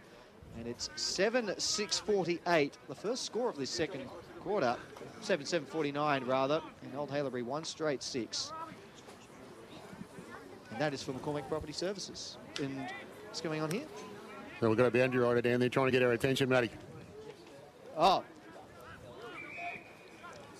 To that problem, it looked like he got a little bit of whiplash. It could have been a concussion almost, but he just went with it. All good to go. So just one man down for St Kevin's. So Russell kicked the ball back in, got good distance. Delamitru goes back, and Conway juggled a mark and brought it down. So well done to him before Hodges could get there. So Haileybury with possession. Conway's got it. Centre wing, commentary side made Yates work for that one, but he dived and marked it on his chest. So Haileybury will go forward here. Centre wing, 7-7-49 St Kevin's. 1 straight 6 Haileybury. Haileybury with the breeze to the Armidale Bowls Club end in this second term. Kick to centre half forward. Over the back of Hornblower. Found Bell. Put on the ground there by Tanner. Loose footy. Found Durra Seckel. Around the body he goes into goal and missed. Minor score there to Haileybury, taking them on to 1-1-7. St Kevin's on 7-7-49 for McCormack Property Services. We've gone nearly 6 minutes in this second term, and Haileybury with the breeze in this second term. Gunson, Matheson. It's again. Oh, fly from Seckel over the top. Went the spoil in the end. Comes out now to Bank, who's got nothing to kick it to, so he just goes up the line towards half forward. Oh, it's fallen fortuitously here for Tucker, who looks inboard, and he finds the target inside 50. And is that Hart down there who's drifted forward? Kerr, my apologies.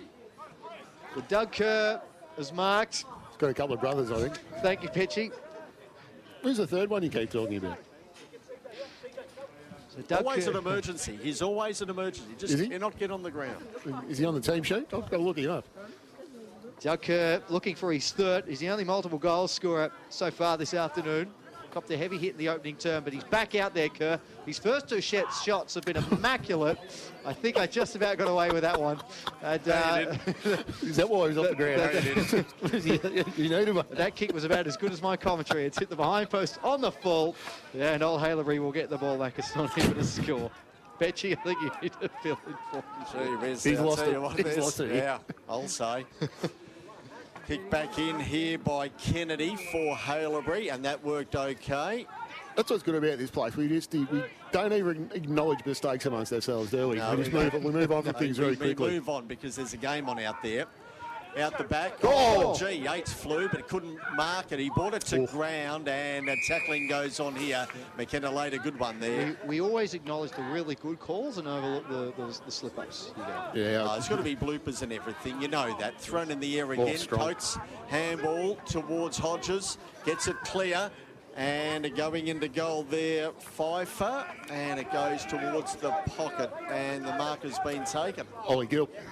And Gill has got it, hard to see. Just in front of the interchange bench here for St Kevin's. And Gill's got it down at the Glen Ira tennis court end of the ground. So it was just one hot handball from Haileybury to pressure and congestion in the middle of the ground, and it's caused this turnover, and it moved forward very, very quickly. He's kicked one so far for the game. Gilly puts that on its way and he's kicked his second. So they go on to 8-7-55 now, St Kevin's. 8-7-55, leading Haileybury 1-1-7 for McCormack Property Services. 8 minutes gone in this second term, and Gill has kicked his second of the afternoon. You talk about the Kerr brothers. Yep. Many years ago, Trinity had the Hunt brothers, and there was always one that just could not get a game. Yeah, there's always one, isn't there? Actually, there's always one in every crowd. Everywhere you look, there's always one. Changing tact from Bucks and Hampton East. This is not a drill, Hugo. Premier B, currently sitting at 5 for 5. Well, that's a long way to go, Matty. Long way to go. Long way to go on this match too, but it's all St Kevin's at the moment. Duke received the hand pass and drives up to a full forward. Bank was the target. Taking no chances there was James Paul, who just sees it over the line for a rush behind St Kevin's third of the day. 8-8 plays 1-1. We're not patting each other on the back here at the moment, are we? No, well, I've earned it with the tips. I've had a shocker in Prem B this year. 5 for 5. And you're the expert. Alleged. Yeah. 5 for 5 would be a miracle if I pulled that off.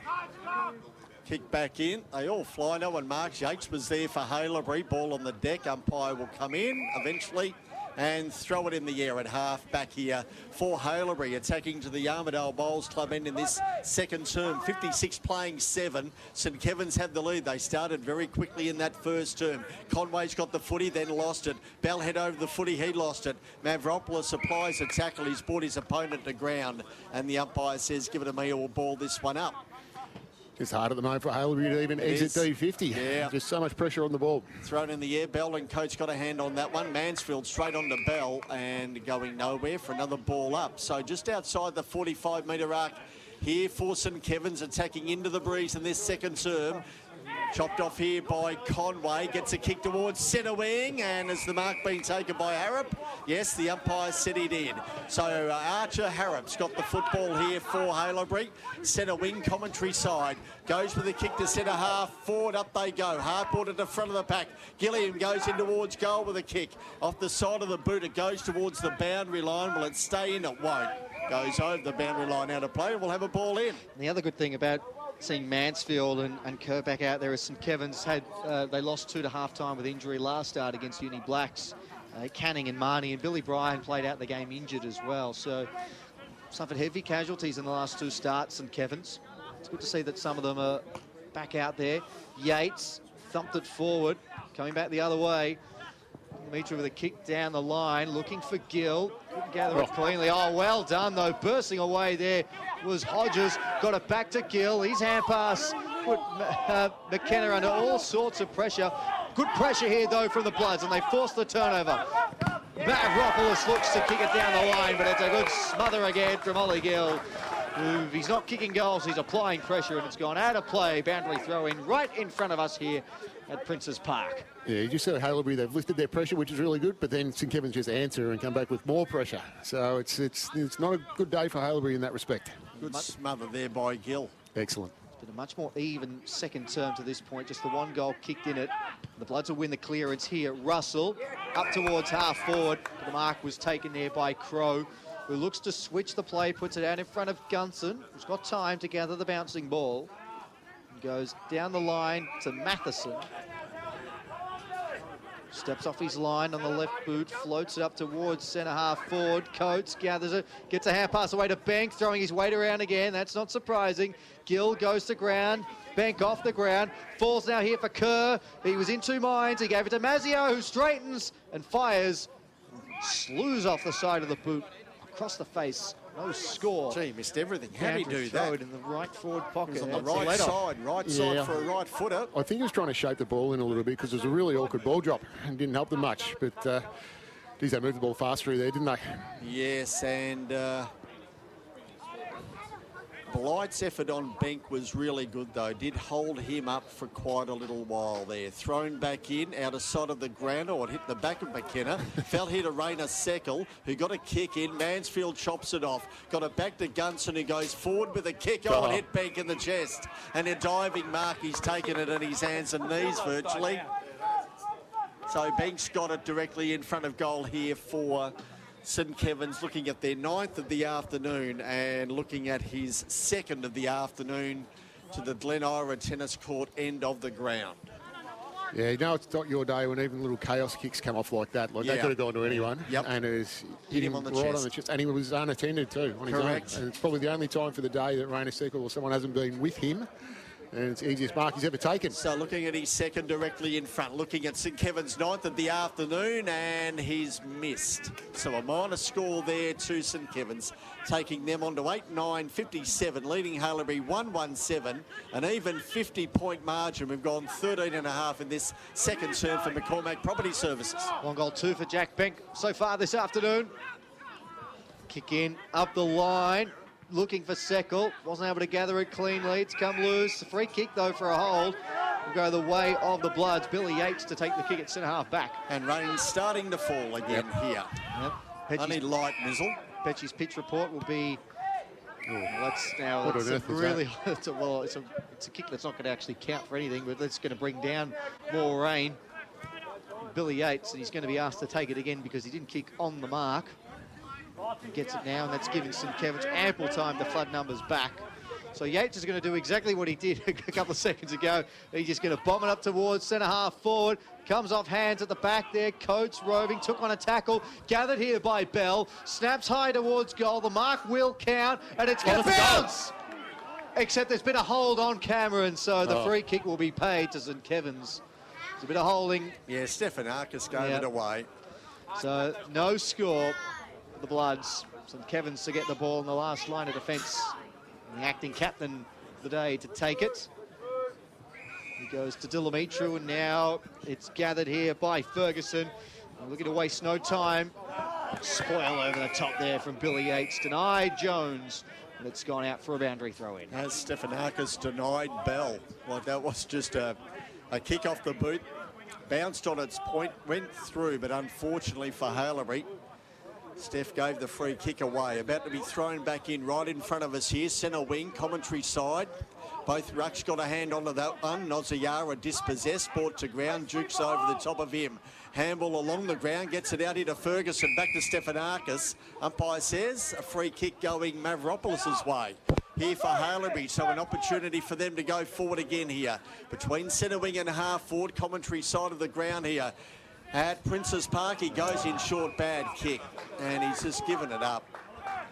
And the mark has been taken down in defence here for St Kevin's. Tanner that was. He got it off to Delamitru, who's had a very good game of footy. Got it out to Cameron, who goes forward with a kick out of bounds on the full bow, resulting free kick Haileybury's way. I think just that slippery ball just starting to have a little effect out there. It's not a huge amount of range. No, just enough. Not a mizzle. Yeah, Wouldn't even stop cricket. Higgins to take the kick. He goes in towards full forward. Tanner with a big fly over the top with the spoil. The stoppage. Yeah, the umpire calls for it. So a couple of ordinary kicks in the last 30 seconds. So just 1 goal 2 to 1 behind. 1 goal 4 rather to 1 behind in this quarter. And there'll be a free kick here for old Haileybury. So a chance to kick their second from a set shot. And it's going to be taken here by Hugo Noziara, the Big V representative, or one of them from last week. He'll look on a tightish angle, but he'll be kicking from about 30 metres out. Important kick, this one, in the context of the game, just to get one back for Haileybury. They've done a good job in limiting St Kevin's scoring this quarter, but they need to get a few back. 18 touches for Noziara in the Big V jumper last week. Can he deliver here for the Bloods? No, he can't. The kick's offline. That's a minus score. 5 goals, 8 for the season now for Hugo Noziara. 1-2. 8 Old Haileybury, 8-9, 57 St Kevin's. The McCormack Property Services scoreboard in the second quarter. So Delamitru takes the bounce out of defence, goes with a kick out towards half-back. Over Rainer Seckles, head out the back to Mazzio. They go to ground, ball close to the boundary line and handballed over by Wood, and we'll have a ball in.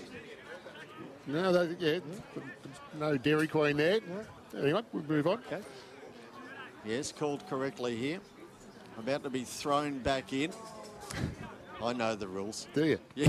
Yates down to Jones, though. Now getting in the way, Gunson. Handball. Now Gilliam got it back. Haileybury go forward again towards Hornblower over his head. Fell out the back to Darasekal. He overran it virtually. Angus Hart stood up. Got a handball back here. Now a good tackle laid on. Haileybury go back forward again to full forward. But Jones backing back into the pack. Takes the mark and handball as easy as you like to Hart. Not a real good kick off the boot. Goes over the line out of play and we'll have a ball in. Kick in the last couple of minutes from both teams have been... And there's no rain. It was only a little light mizzle. Wouldn't even stop cricket. But it makes the ball slippery. It does a little bit, yeah. And it's all affecting the ball drop. And that's what we're seeing there. It's hard to be clean in this sort of conditions. So another opportunity here for the Bloods. Tucker tapped it down for St Kevin's, doing the ruck work now. Good out of play for another boundary throw in. A little closer to goal for old Haileybury here. So trailing by 49 points. St Kevin's led by 41 at quarter time. So we're just seeing a little bit of stop in play at the moment where there's not much happening, and it's not looking good for Haileybury in that respect because they're playing with a slippery ball. They need to get some momentum. Tucker gathers it and boots it out towards the wing. Bouncing ball.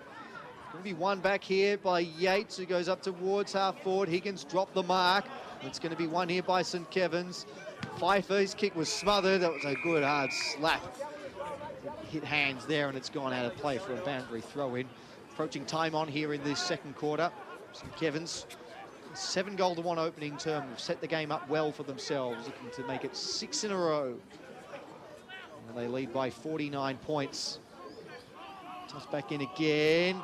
Good tackle applied. The umpire says, give it to me. It'll pull up. So 19 and a half gone. 57 playing 8. St Kevin's had the lead. Here's Gilliam out of there. He got it to Conway. Handball to Russell. Now it opens up. He goes long with the kick to full forward. Hard it there. Stands his ground and took the mark in the last line as he's done most of the afternoon. Brings it straight back out here to Duke. Had it fisted away. No, he held on to the mark. Good strong mark there by Xavier for St Kevin's. Brady Seckle stands the mark. He goes right across the face of goal back here to Angus Hart, and he plays on in front of the scoreboard. He goes for the kick out towards Gunson, and he marks here for St Kevin's. Easy as you like. Handball over the top. Cameron's got it here for St Kevin's. He went the bounce. It never came back to him. Stefanakis got it his way. Now Gunson ends up with it here for St Kevin's. He drives the ball long. He goes long as he can. Beaten the sandwich. Couldn't hold on to the mark. He got it down to Doug Kerr, who got it on to Ferguson. He's into goal and he missed. So a minor score there to St Kevin's, taking them on to 8-10-58. Leading Haileybury 1-2-8, and even 50-point the margin for McCormack Property Services, 20.5 gone in this second term. You see some really good forward handballs by St Kevin's, a running player, so getting forward to the congestion, and just disappointing finish here for young man Ferguson. Gee, you can see the whites of his eyes from here. You would have expected him to put that one away. Kick in, back inboard here. St Kevin's have the numbers, but not able to affect the contest. Nice turn there by Dimitru. Set it going the other way, but a fumble by Crow means the moment passes, and it's gone out of play. Boundary throw in. There's great composure there by Dimitru. But it's just a bit of a hard handball, slippery ball sometimes. So it's not taken much rain for the conditions to have an impact on the players. Fumbled, hand pass receives, kicks not finding their target, bounces that aren't quite coming back up. Bell did nicely. Sets a high kick towards centre half forward. It's come off hands. Doing nicely there was Gunson. Found a way through. Kicks up towards half forward. Great trap there by Gill. Sets away Tucker. Up towards half forward. Come off hands. Rode well here by Pfeiffer. There's a whistle off play. Yeah. He's missed regardless, and I think there's going to be a free kick for a block going the way of old Haileybury. Well, it was a late call, but it was by the non-officiating umpire. It was in perfect vision, yes, and Ferguson exactly did that. He just held his ground and took away the run. Waring to take the kick for the Bloods at centre half back, and there'll be 50 as well. And the umpire made the demonstration. Yeah, so I think Ferguson had a little bit of advice for the umpire and didn't take too kindly to that. Umpires don't do advice on game day. And they are very, very liberal with the 50-metre penalties today too. So Waring almost within range here. In fact, he's going to go for it. It's knocked through for a rush behind from a couple of metres short. Old Haileybury, another behind for them. Their first rush behind of the day. Takes them to 1-3-9. St Kevin's 8-10-58. McCormack Property Services scoreboard in this second term. Certainly didn't expect this to be only a 50-point margin in this second term to St Kevin's. Thought it'd be a lot closer than that, as the teams had suggested. Here's Richards from that marking contest. Ferguson, a handball, goes out wider here. St Kevin's go back inside. No mark taken. Ball hits the deck. Diving forward now, Pfeiffer ends up with it. Got the handball or the flick out. Further came back out here towards Ferguson. He then lost it. Nearly a throw inside the forward pocket area there. Haileybury looking for a free kick. None forthcoming. The umpire says, give it to me, I'll ball this one up. That forward hand passing again there. They do it really well, St Kevin. Gets themselves out of a lot of trouble. Thrown in the air. Bell goes out the back. That worked okay. Conway gets a kick. Haileybury go forward with a kick. Matheson stand his ground. That was a good mark taken by him. Jones just letting Hornblower know that he was a little rough on him. No, not reversed. And Matheson will stand and take the kick for St Kevin's. Commentary side, centre wing, goes towards centre half forward with that kick. Bell out in front and takes the mark. Although the umpire called play on, he gave the handball over here to Nichols, who goes wider, or Higgins it was, wider here on the outer side of the ground, and away they go. Haileybury with a kick towards centre wing, outer side of the ground, out the back, Darasekal. He put his knee into the back, or a free kick going... They don't know who. St Kevin's way. And Angus Hart, Matheson. No, I think they want Matheson to... No idea what's going on. No, he was in the middle of the ground, so Matheson's got it anyway, and he'll take it forward again here for St Kevin's. Oh, that's a shocking kick into the middle of the ground. Barely call it a kick, Petchy. It's come off hands. Blight was there, all then diving in low. That was really good stuff. Now Fergus is away, gets past Mazropoulos, goes with a kick inside 50, gone over the back. Mazzio's a chance here. Benk as well at the ground level. It's still here for Mazzio. Can he pick it up? He flicks it out to Benk, who tries to take on three. He's dispossessed. Mazzio again falls on top of his man. And at the end of it all, the umpire says we'll toss it up in the forward pocket for St Kevin's.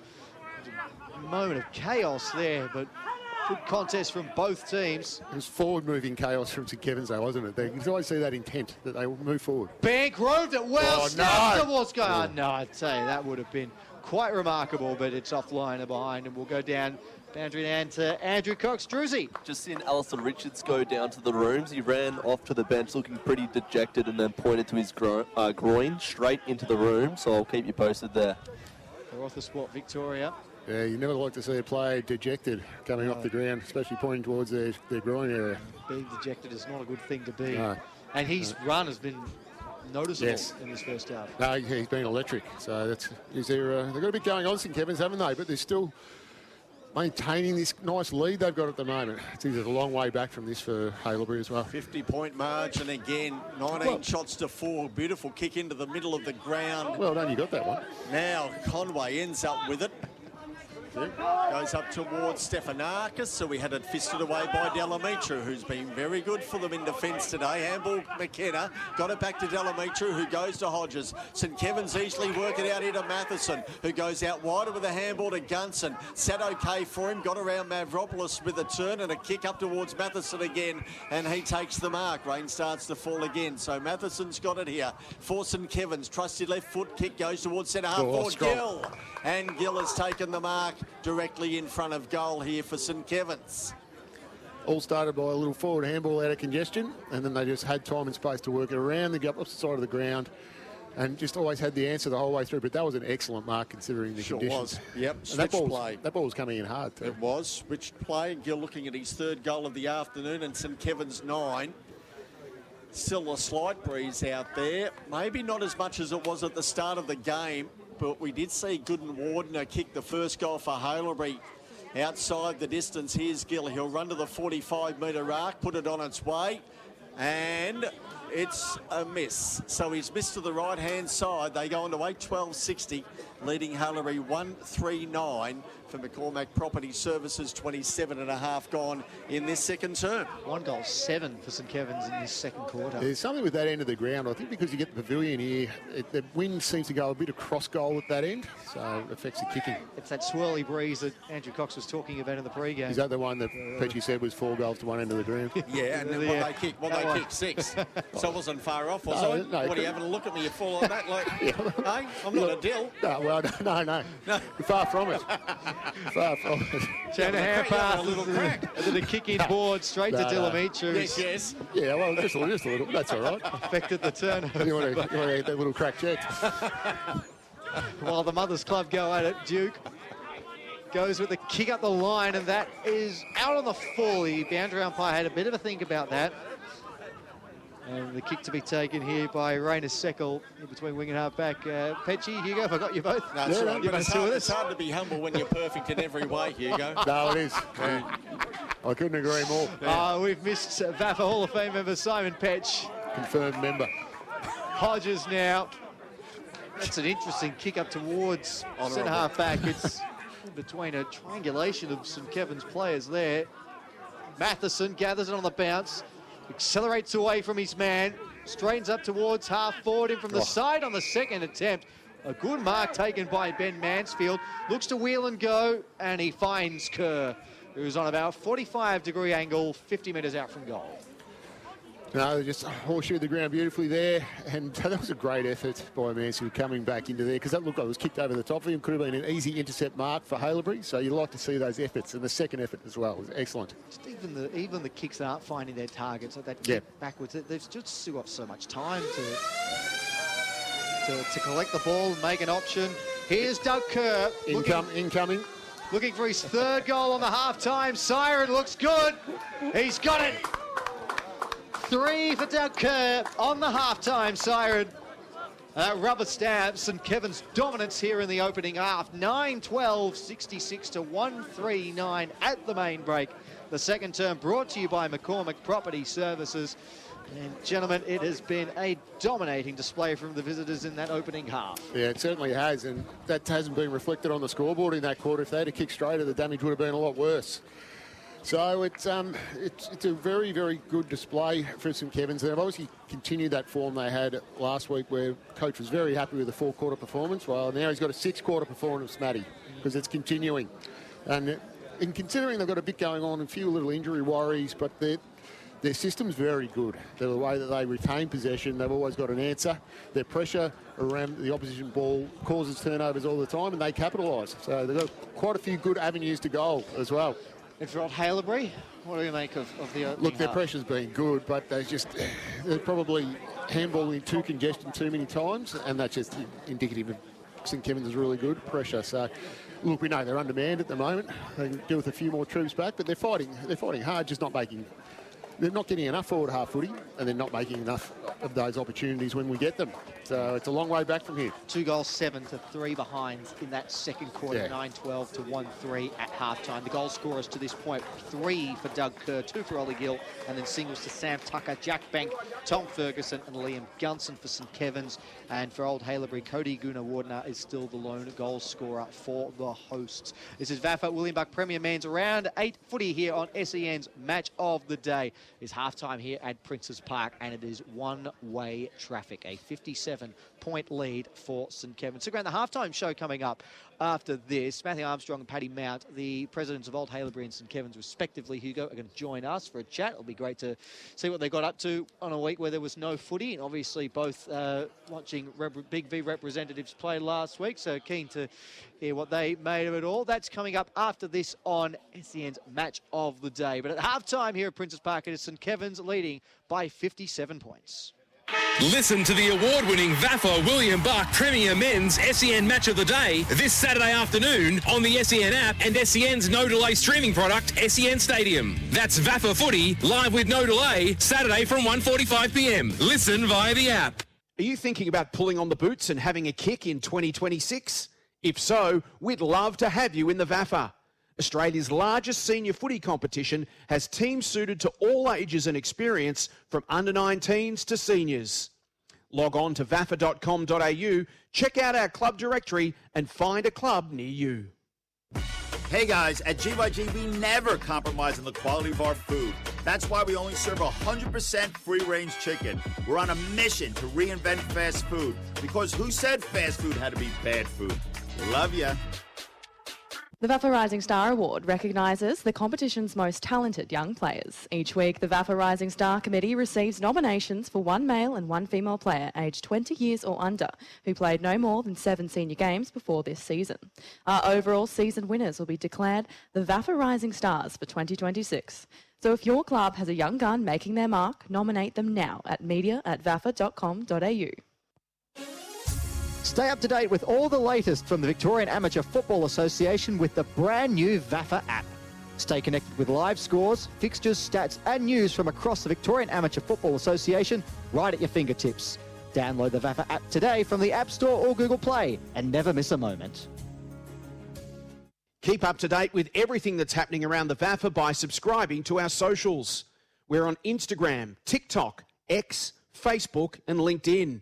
Has someone just taken a screamer or kicked goal of the year? Send us your best and we might share them around the league. Join in the fun with all the best pics, videos, stories and reels from around the competition.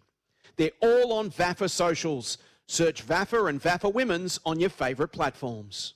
Listen to the award-winning VAFA William Buck Premier Men's SEN Match of the Day this Saturday afternoon on the SEN app and SEN's no-delay streaming product, SEN Stadium. That's VAFA Footy, live with no delay, Saturday from 1:45 p.m. Listen via the app. Half-time here at Princes Park. This is VAFA William Buck Premier Men's Round 8 footy here on SEN's Match of the Day. And it is St Kevin's looking to make it 6 wins in a row.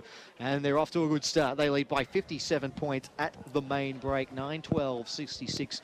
Old Haileybury 1-3-9. St Kevin's have kicked the last 8 goals of the match to give them the handy advantage at the main break. This is the halftime show, though, for Bell Property. Under the directorship of Steve Burke, the highly experienced Bell Property team bring exemplary service to all property dealings with a tailored approach featuring top-class strategy and negotiations. Matthew Donald is my name. Hugo Higginbotham is with me.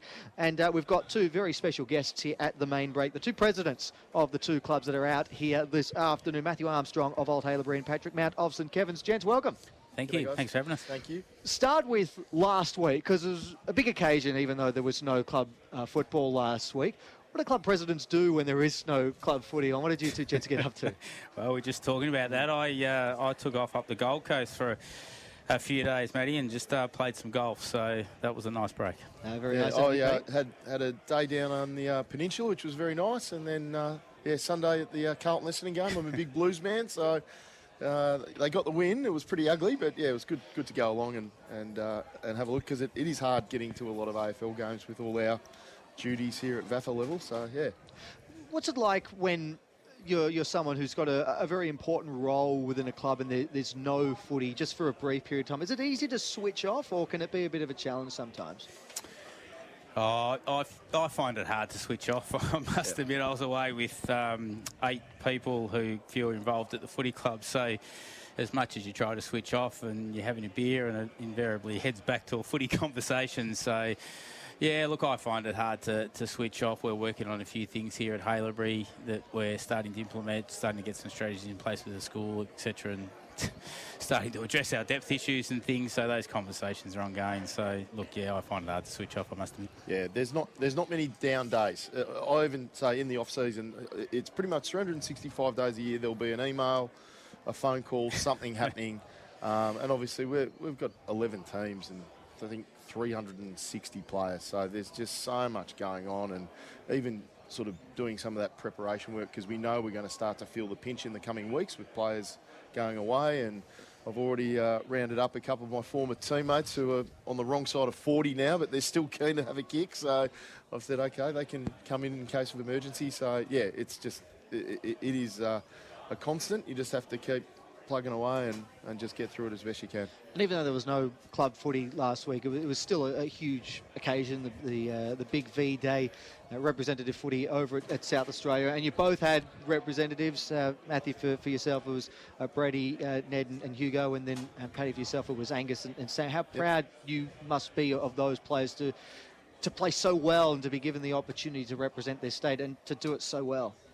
Yeah, no, very proud of them. It's they were well deserved for our 3 particularly, and young players as well. So really good to see them earn their spot in that side. And as a club, yeah, you get very proud of them because they are representing their clubs at that level. And they came away. It was a great experience for a couple of them. Brady's a past master, and of course he's been around for a while. But the other 2 really enjoyed the experience and loved it, despite the scoreboard, which is heading a bit like it is this today. Last weekend, but they really enjoyed the experience. And I think the great thing about state footy is too, you get interaction with players that you go out and play against week in, week out, and you know that creates a good environment across the competition as well. Yeah, no, I think it's a wonderful concept, and obviously it's a big effort for players to give up a week off. So I know obviously there are some that prefer to have the rest, but yeah. Tucker's played a few times now in the state team. Angus Hart was on debut his first time in. And yeah, they've both had wonderful seasons, so well deserved. And then obviously we had 3 girls in the women's team. So Sarah Cameron and Bree Doyle are absolute stalwarts in the state side. And then we had Elise Hay also playing, I think, her first state game. So yeah, the girls are undefeated in state footy, so we've got obviously a good run there. Whereas the men probably need to get one back after losing to WA and South Australia in the last couple of years. And Tom Purcell leading the And girls. Tommy as well, yes. Couldn't get a better person to coach that team. He's a very passionate man, Tom, and yeah, he was very excited. I saw the footage of him singing the song, so that was he was right into it. All right, so what are we, around 8, nearly at the halfway mark of the season. So obviously 2 clubs in 2 different on-field situations. What are the key focuses for both of you, being the head of the clubs, and if everything falls on your shoulders in the short term and for the rest of the season? Yeah. It's probably a pretty important time of the year. Yeah, I mean, when I got the fixture up and you see Xavier and then Brighton the first 2, I was like, geez, they're going to be 2 very hard games, and yeah, we were 0-2, but obviously confident that we could bounce back, and we've put a really good run of form in to get both university games out of the way. It's always a struggle there, especially in the depths of winter.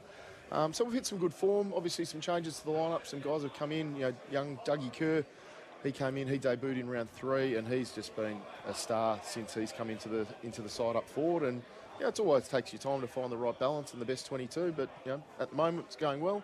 But yeah, long way to go. So, yeah. Yeah, look, for us, I was saying to Paddy before, we've been smashed with injuries at the moment, and some long-term injuries too. I think we've got 4 of our senior players out for the rest of the year. So our focus has been blooding some young kids, and we've got, I think it's 18 today, the side of 21 and under, and we've got a couple of senior players today are 18 as well that we blooded in today. So, yeah, look, it's been a bit of a struggle for us. We've had a couple of disappointing losses. We lost to Caulfield by 4 points at Caulfield. We lost to Uni Blues here by a point. So hopefully those games don't come back to bite us. So, yeah, look, we're just a young list. Marto's rolling with the baby bombers theme, the baby bloods, as he calls them. And he's funny, he's got this little fluffy toy that he gives to his best player on the ground these days because we're so young. But, yeah, look, our focus, I alluded to it before, our focus for the rest of the year is we've got a meeting next week, actually, just about starting to plan for next year in the back half of the year around recruiting and depth. That'll be our main focus. And what about off-field, around the club? Anything big coming up? Anything you want to promote? I will give a little plug. We've just launched in the last week our big raffle for this year. So $100 a ticket, 1,400 tickets max. So your odds are pretty good. First prize, $64,000 Toyota Hilux. Really? So courtesy of Chadstone Toyota, Lee Matenga is one of our great sponsors. And then I think we've got a $500 Glenfrey Hotel voucher, $500 Bunnings, and $500 Central Park Cellars. So yeah, we're getting everyone to get behind that if they can. So I think I've just seen Petch. Petch will have 2 tickets. He's just stuck 2 fingers up there. I was going to say, I need that Hilux for all the construction work that I do. Yes, I have said there's no greater guarantee to be someone from an opposition club that will win it. So where can we get tickets? For it's on our website. So if you just go to skobfc.com, you should be able to see it all on there. So yeah. Geez, one of our sponsors is Mercedes-Benz Berwick. They need to lift by the sound of it. I'll have to have a chat to Craig Howard out there at Mercedes-Benz Berwick. But we've got a ball coming up, Hugo. Hearts Bloods ball coming up in a few weeks' time. So that's a big event for us. It's a club event. So we urge all of our supporters and families and friends to come along to that. So that should be a good event at Lakeside Pavilion in Albert Park. Well, the two teams have made their way back out into the ground, so the second half not too far away. We'll let you gentlemen go, but again, thank you for your time during the half-time interval. Thanks, Jen. Thanks, guys. Cheers. Matthew Armstrong and Paddy Mount, the presidents of Old Haileybury and St Kevin's, respectively. It is half-time here at Princes Park, and it is St Kevin's who lead by 57 points, 9-12-66 to 1-3-9. That's the half-time show for Bell Property. Some of the other things that we do have to mention throughout the course of our coverage. The VAFA socials, if you want to keep up to date with everything that's happening around the VAFA on the socials, Instagram, TikTok, X, Facebook and LinkedIn.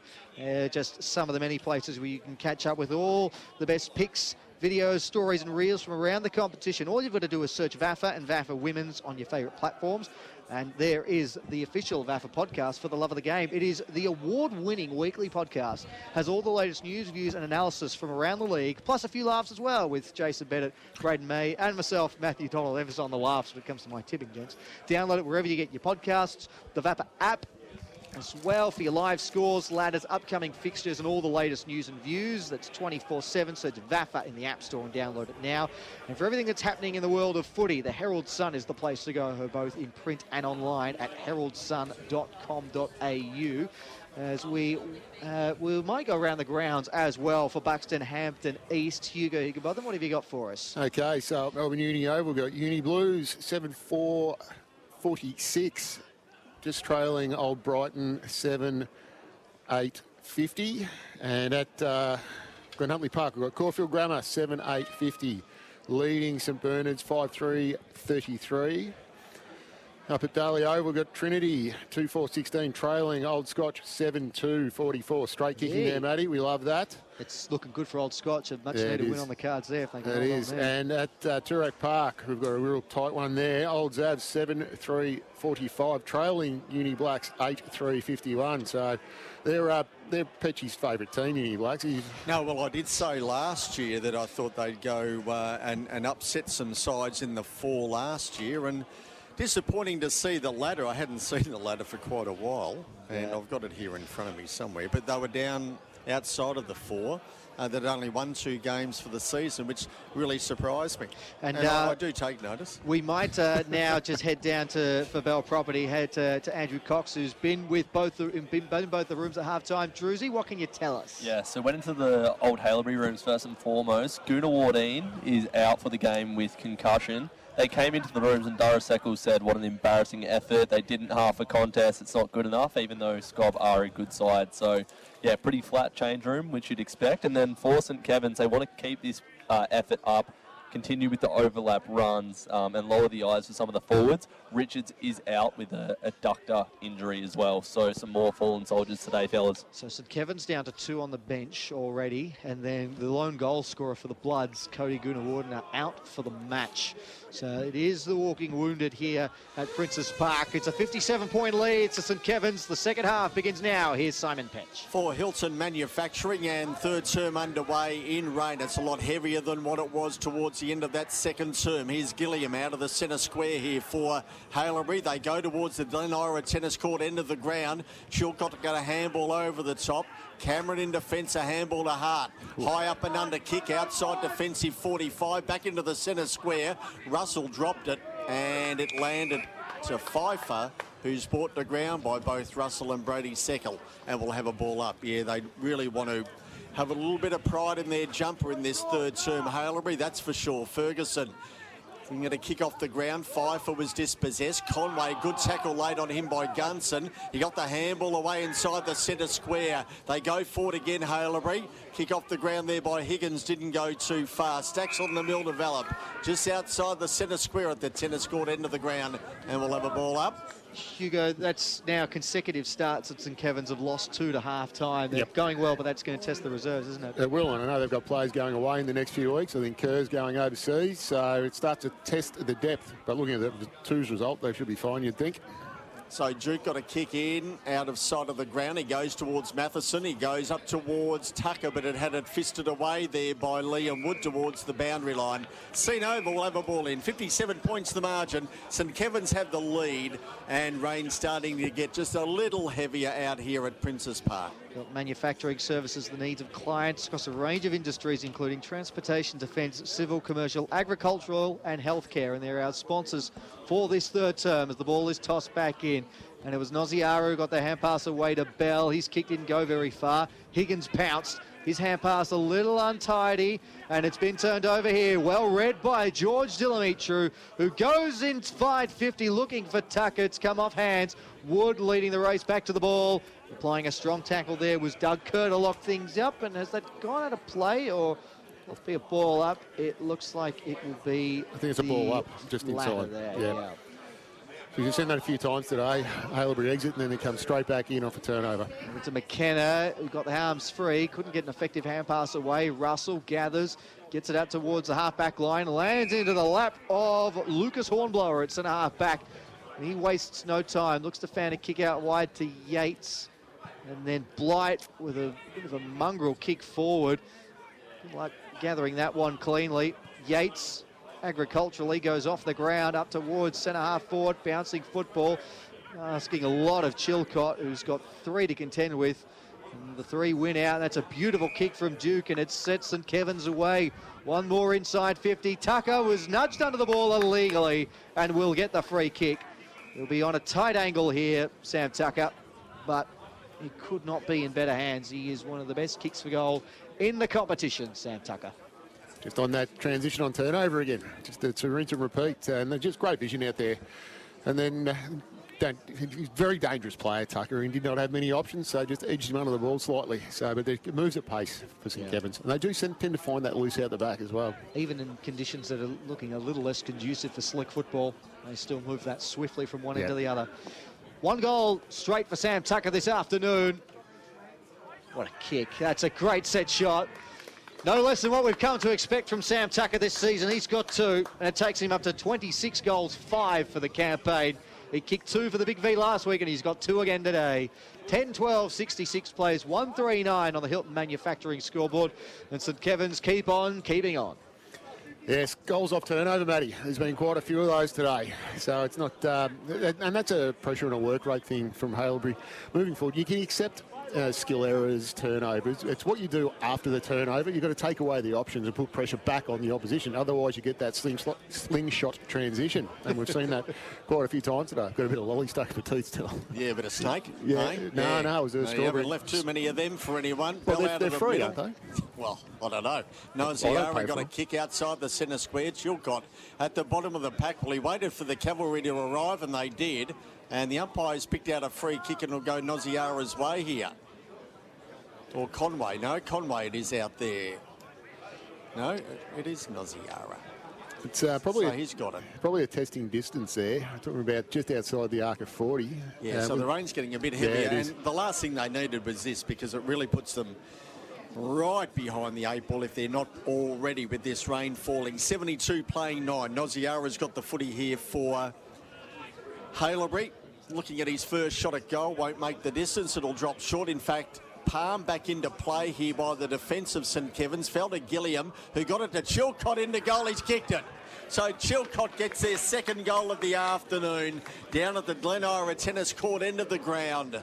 And at the 5-minute mark of this third term, Haileybury going to 2-3-15.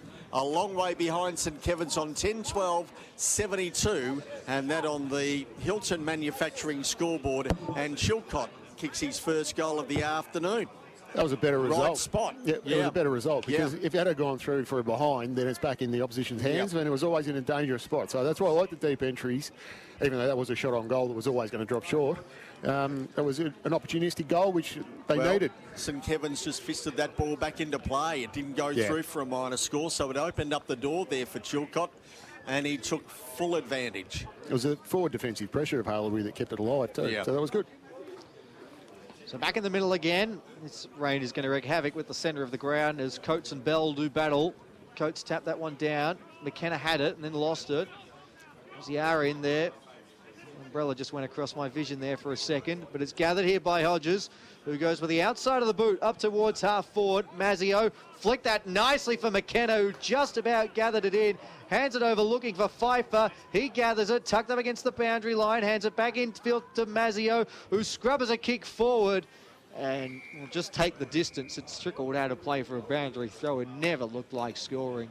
But we'll get a repeat stoppage here, St Kevin's, right up against the behind post. Yeah, they're strong on the surge, St Kevin's, aren't they? Just pushing all the time, and they just endeavour to keep the ball moving forward. And they'll continue to do it even though we've got light raining falling, about to be thrown back in deep in the left forward pocket here. For St Kevin's, Armadale Bowls Club into the ground. That's the end in which the breeze is blowing as well. Flicks out here to Brady Seckle, brought to ground by Hodges. Umpire says, give it to me. Inside 45. Here for St Kevin's, outer side of the ground. Still alive for them. Bell got it out the back here. Conway couldn't trap it. Fumbly ball there in these wet conditions. Bell, now Hodges brought to ground by a Russell tackle. And the umpire says, give it to me, I'll ball it up. So back where we started when it was thrown back in. Coates, that was Bell got a fist towards that one. It fell into Gilliam. He tried to get a kick, missed everything. Delamitru has been one of St Kevin's best, can finish off his work here. Goes into goal, but touched on the line. Minor score there to St Kevin's. 10-13-73. Haileybury 2-3-15 for Hilton Manufacturing. We've gone 8 minutes in this third term. Paul, short to the diving Noziara, who marks in the back pocket. One goal apiece in this third term. Noziara runs his full measure and then goes with a long kick down the line. Chilcott gathers it, looking for Hornblower. He sweeps a hand pass forward. They've worked this one nicely here, the Bloods. Up towards Yates, who knocked away from him by Jones, who's happy to see it out of play for a boundary throw in between wing and half back for St Kevin's. We'll still have a very healthy lead. 10-13-73 to 2-3-15. 58-point lead for the visitors. They look to consolidate their spot in the top four. And for old Haileybury, who have a very healthy percentage for a 2-5 team, unless things improve, it's going to take a bit of a hit here this afternoon. Conway, Matheson, forward, comes off hands, was knocked away there by Seckle. Mazzio now looked to pick it up, has to go in again, was pressured out of it. And I suspect we're going to see a lot of this in the second half, gentlemen. Players falling on top of each other, a lot of stoppages, a lot of congestion. Another contest here. With Rucks getting a piece of it there. Mansfield got the hands free, found Matheson on the outside. Goes with a kick in towards Tucker, who has 2 to beat. And was knocked away from out of play boundary throw in, Hugo. Yes, well, this is what St Kevin's are really good at, that contested, tight, in contest sort of ball, and they keep moving forward, and they relish that, which is not good for Haileybury. And they very rarely get uncontested possession in Haileybury. Everything's sort of tight and pressured, so it's not working out their way today. No, not getting an easy kick at all.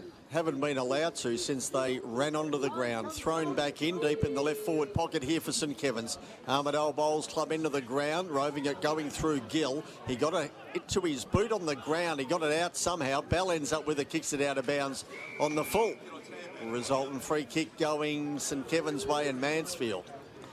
Will take this one as he has to climb over the fence, jump over the fence and get the ball himself. So Mansfield's got it here for St Kevin's.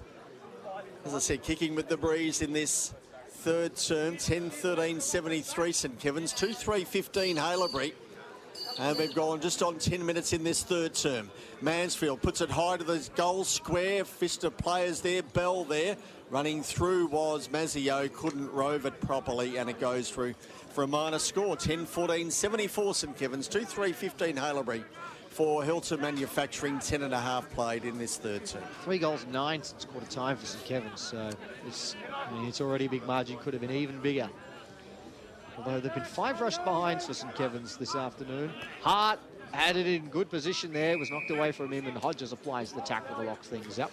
And with this slippery ball, it's going to be hard to take aerial marks. A lot will come to ground, and the smalls of St Kevin's have been excellent all day, so they'll only get better in this. Coates tapped that back. Lovely hand pass to Mansfield, who goes looking for Gill, who disappeared behind the interchange bench for me. I've got no idea what happened there, but I heard the whistle, so it's gone out of play. There will be a boundary throw in. Inside attacking 50 for St Kevin's. Dominant right from the word go this afternoon. Coates, front spot. Mazzio applying the tackle there on Conway. Yeah, you're right, Hugo. Mazzio's just starting to get a little more involved now. Absolutely, he's very busy around the contest. Bell, Bank, Russell, might have been taken high, was caught by Pfeiffer and was pushed in the back by Pfeiffer. Russell with the free kick for the Bloods, and he'll take it in the back pocket. And he wants to switch. He kicks it to centre half back, but it's come off hands. Gunson over to Ferguson, around the body, over the head of Mazzio. It's in the goal square all of a sudden. Turner's caught by Mazzio once more. Umpire wave play on. Now Mansfield applies the tackle, and the umpire says, ball it up. Inside 50 here for St Kevin's, who are putting the clamps on the Bloods all of a sudden. Thrown in the air. Tucker won that one down. Gill ran through, then goes to ground with the football underneath him. It's not coming out. Now eventually the umpire says, give it to me, I'll ball this one up. Only metres out from St Kevin's goal at the Armidale Bowls Club end of the ground. Bell palms that one down, got it to Pfeiffer. Around the body, high up and under, kick to full forward. Durrus Seckel underneath it.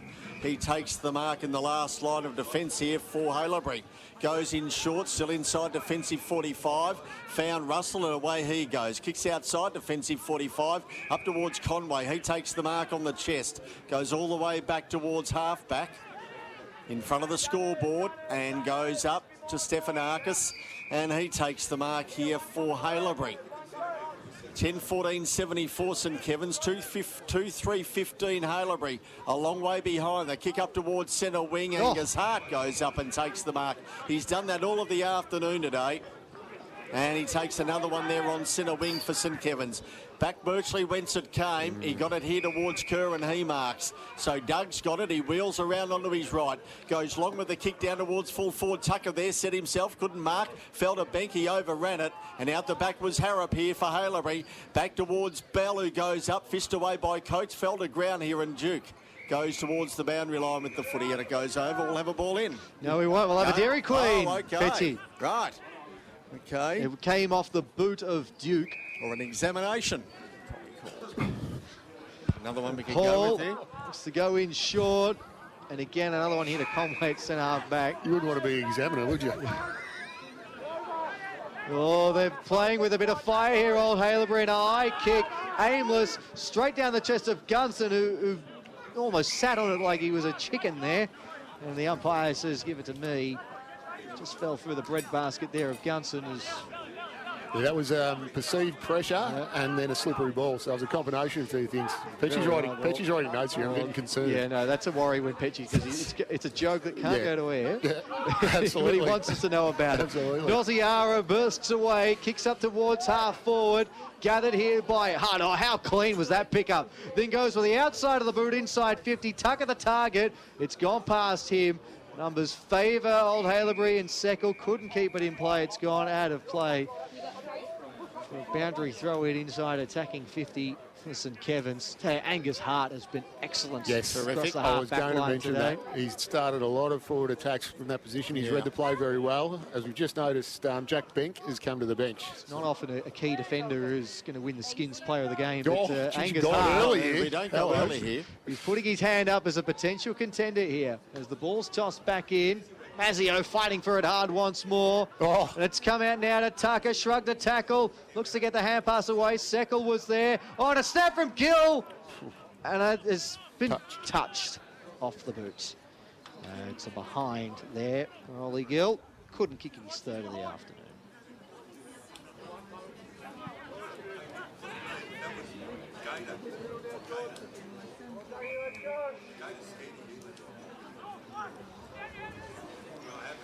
Yes, I'll say. So Russell gets that ball back from Paul, goes to set a wing out of sight of the ground. It's been pushed from both sides here. They've had some players go down and into the rooms and out of the game altogether.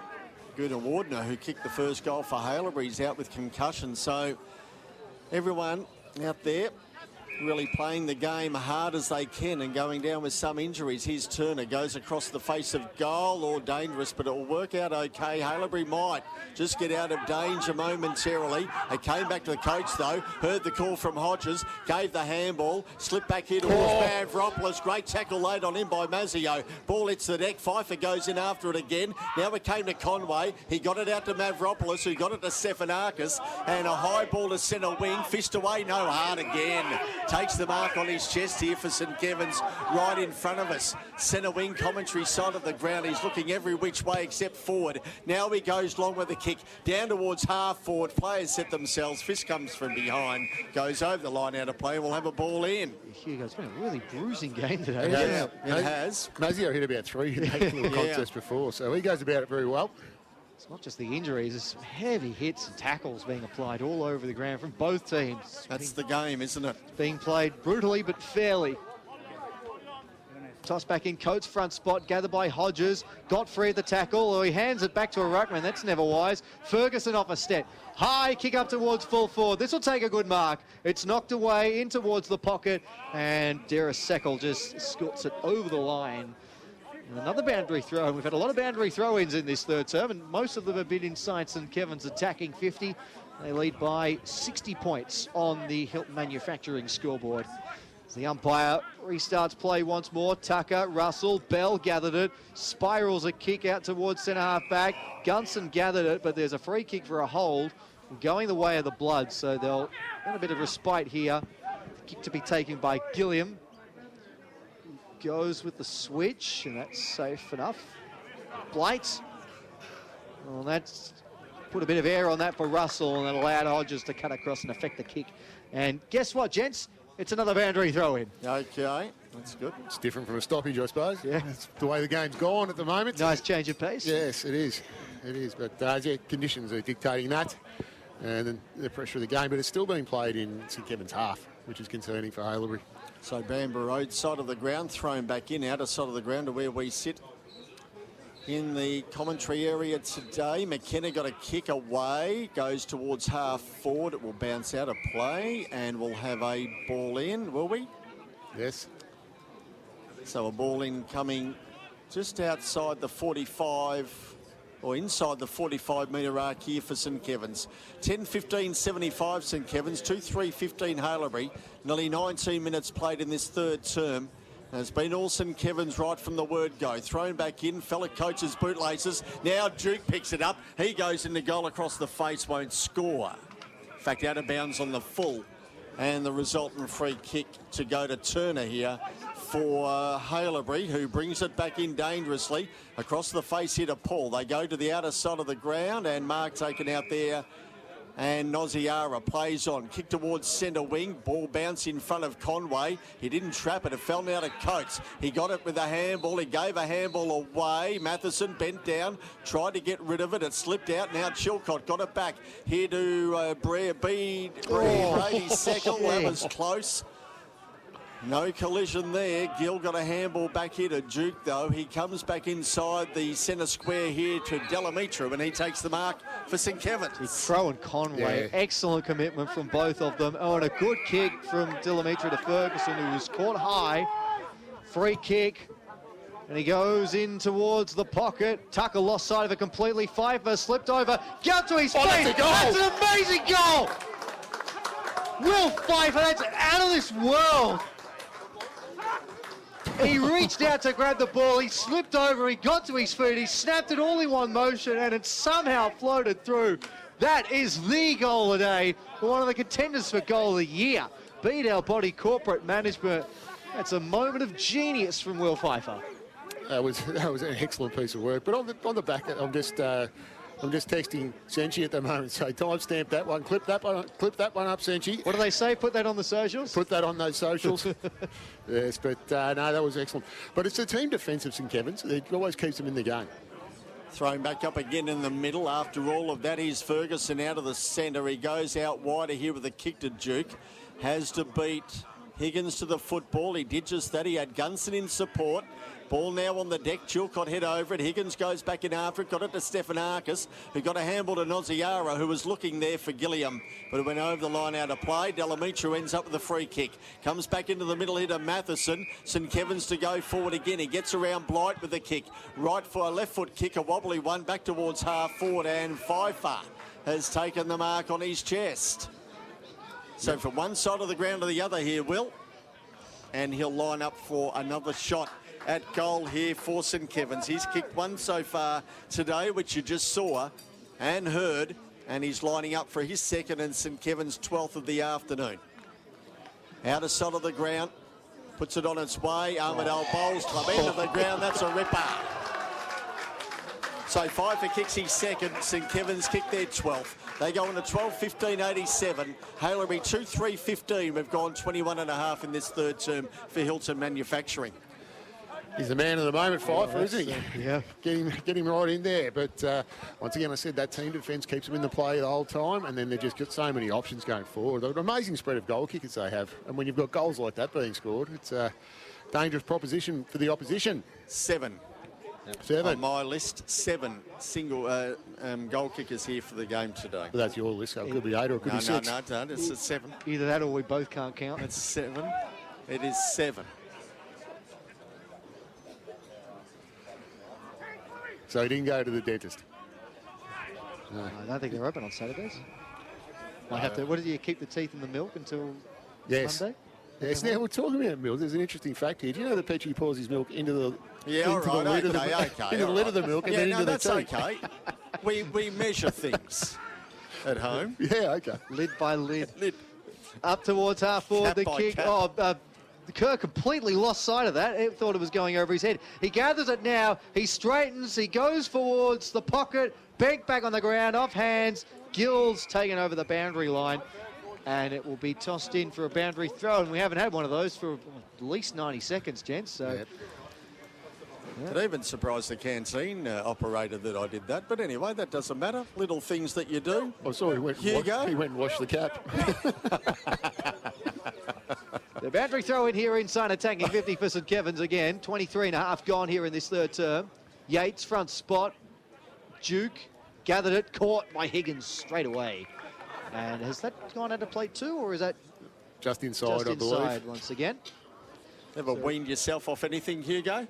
No, I'm still on it all. Yates, McKenna doing the ruck work here for St Kevin's, which is interesting, and gave away the free kick to Yates there for a hold. And Yates will get the free kick in the back pocket for the Bloods.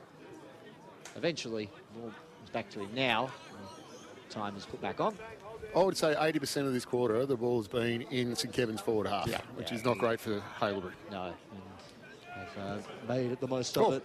It's a big kick from Yates out towards the wing. Hornblower front spot, offhand, straight to Delamitru, now to McKenna. Matheson from 60, goes into the pocket. Big pack of players, it comes over the back. Mazzio was there. It's come away now to Russell, who gets the clearing kick out of the defensive 50. Hart flew, brought it to ground. Matheson once more, looks to go with a central kick, and Kerr is in acres of space. Marks uncontested on his chest, and will line up for goal number 4 from about 35 metres out. So that was 3 times in a row there. Haileybury exited from D50, intercept mark, turnover, straight back in. So this is always going to happen, something like this. And if it's not Hart taking intercepting mark, he's getting a fist down to it, and then the smalls of St Kevin's go to work. And it's just it's a dangerous forward line out there, and it doesn't matter who's there. It's whatever St Kevin's players on the end of it.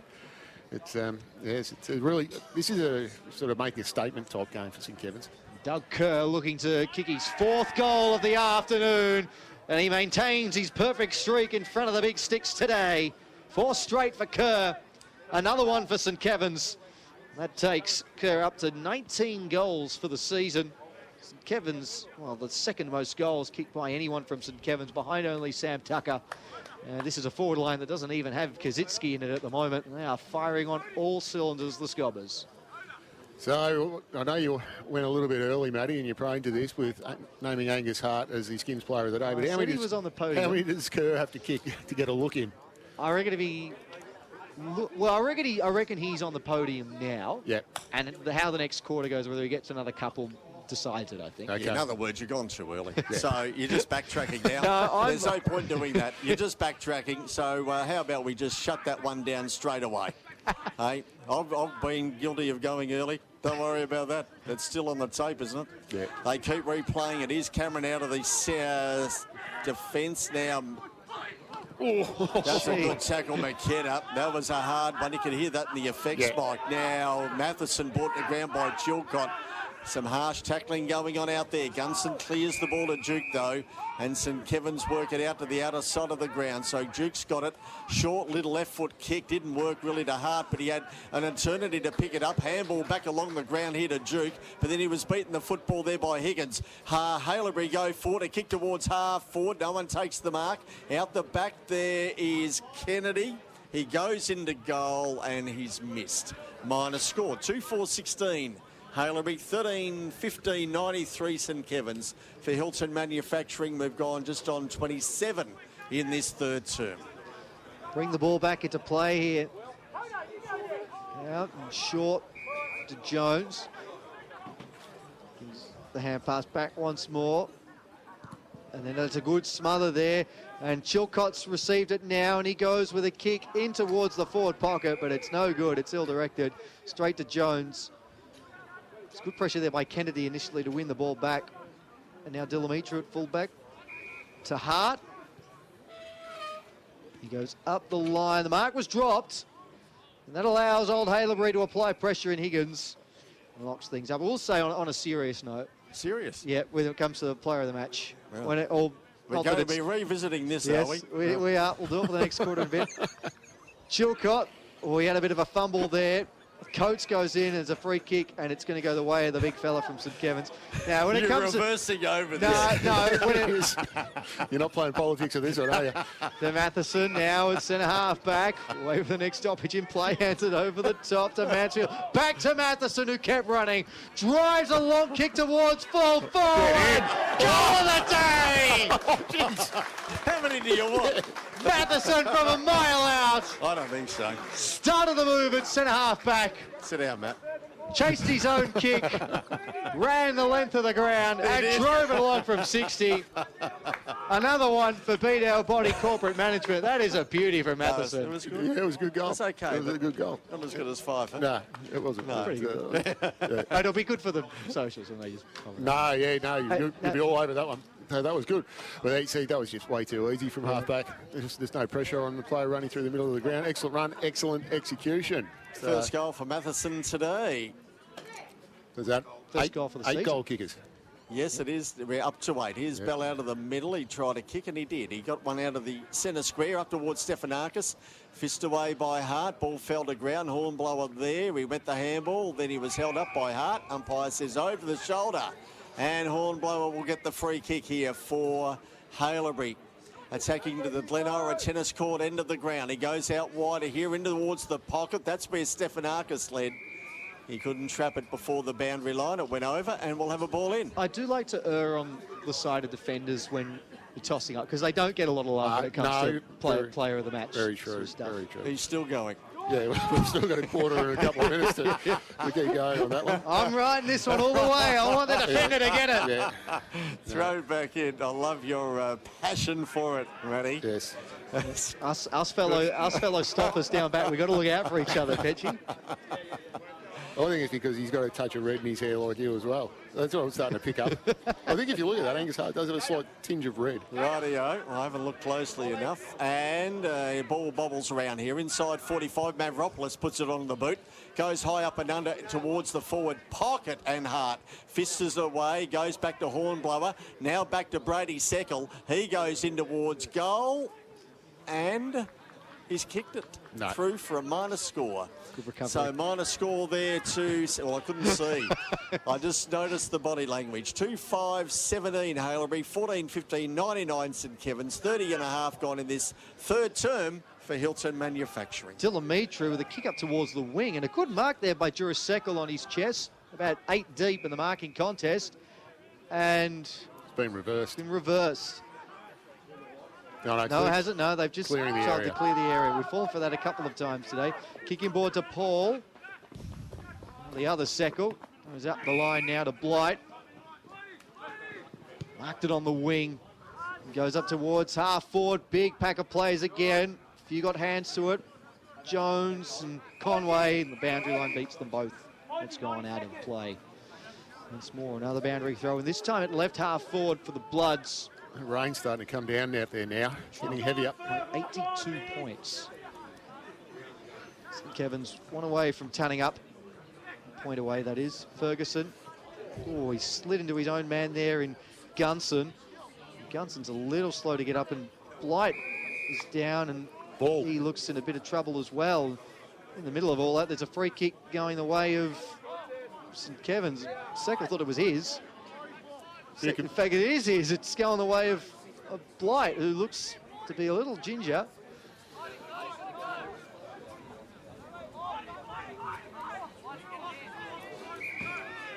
It looks like he's going to have a go here, Blight, for goal. He's going to give it everything he's got. It'll fall a few metres short. It's come off hands. Jones out of Matheson. Dillamitru goes with a raking kick up the line. Tucker's got to beat a cut ball. He couldn't. Seckel takes a good mark, and that's a dangerous kick inboard. It's now in dispute here at centre half forward. Ferguson, he couldn't pick it up, and then fighting in hard there. Mazzio receives it now, sweeps a hand pass out wide, and a high kick around the body. It's going to stay inside the field of play. They couldn't gather it cleanly, and now things have opened up here for St Kevin's. Matheson with the hand pass forward. Put his teammate under a bit of pressure. Numbers way out here for the Bloods. Russell's got it. Sprays a kick out wide. Oh, shocking bounce there for Stefanakis. Put him under a bit of pressure. In the end, it's going to be a stoppage on the half-forward flank for St Kevin's. Yeah, just a battle out there now. Rain certainly coming down a lot heavier than it has for the afternoon, and the umpire's seen a blood rule. Oh, yes. So blood rule here. Gunson, is it? Coming off under the little blood rule here, out of the left eye. It's just underneath the eye, so he's coming off the ground. That's been spotted, and McKenna to go on and replace him. Out of sight of the ground, 14-15, 99 St Kevin's, 2-5-17 Haileybury. Oh, that's a good one. You thought I had a touch of red here. Yeah. 33 minutes gone in this third term. Ball to be thrown back up in the air. Rucks will go at it. Bell and Coates. Coates just push Bell out of the way. Fell hit a Duke, an easy possession. He goes left foot kick with a kick towards half forward. Fist away by Seckel, through for a minor score. So the last score was a minor one to St Kevin's. So at three-quarter time, they lead 14-16, 100.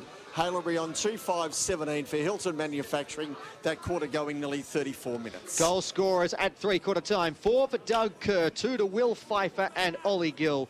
And Sam Tucker at singles to Jack Benk, Matheson, Ferguson and Liam Gunson. And for Old Haileybury, the 2 goal scorers, Cody Gunawardena and Joel Chilcott. And Hugo Higginbotham for Hit IQ. What do you make of that third term? Different to the first half, the conditions playing a role. Yeah, definitely. Well, with conditions like that, it becomes a pressure game and a lot of congestion, a lot of repeat stoppages, which is one of St Kevin's strong suits. So it didn't help Haileybury out very much, but was played majority in St Kevin's half because they just couldn't exit D50 Haileybury.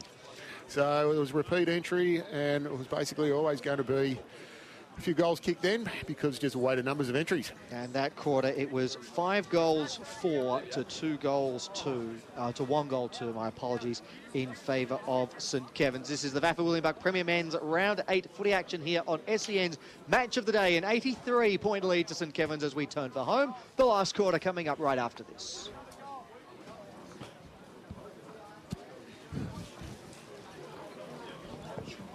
On the SEN app and SEN's no delay streaming product, SEN Stadium. That's VAFA Footy, live with no delay, Saturday from 1:45 p.m. Listen via the app.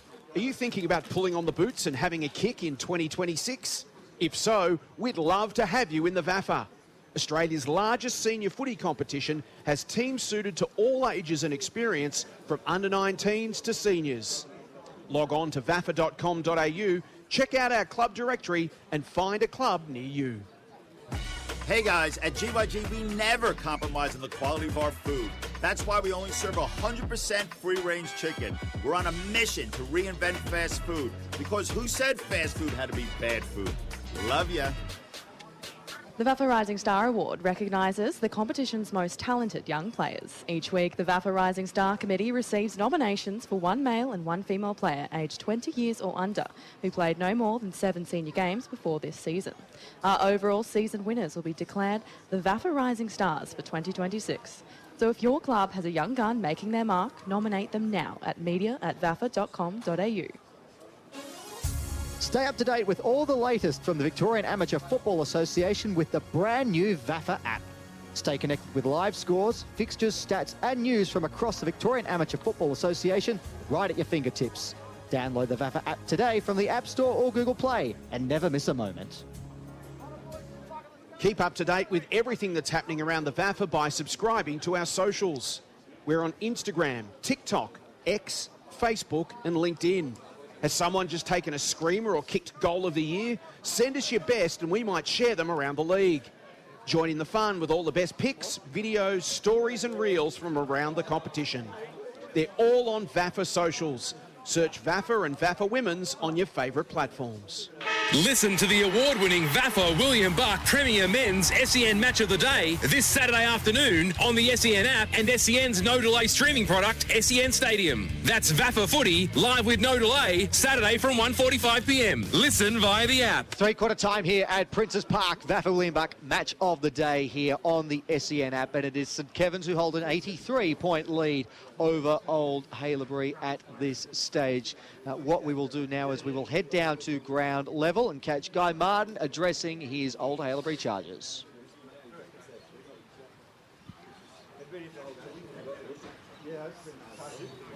Well, maybe we won't do that, actually, just while we're trying to get access inside the huddle. If there were to be a huddle, it would be thanks to Bedshed Dandenong. No one is better in the bedroom.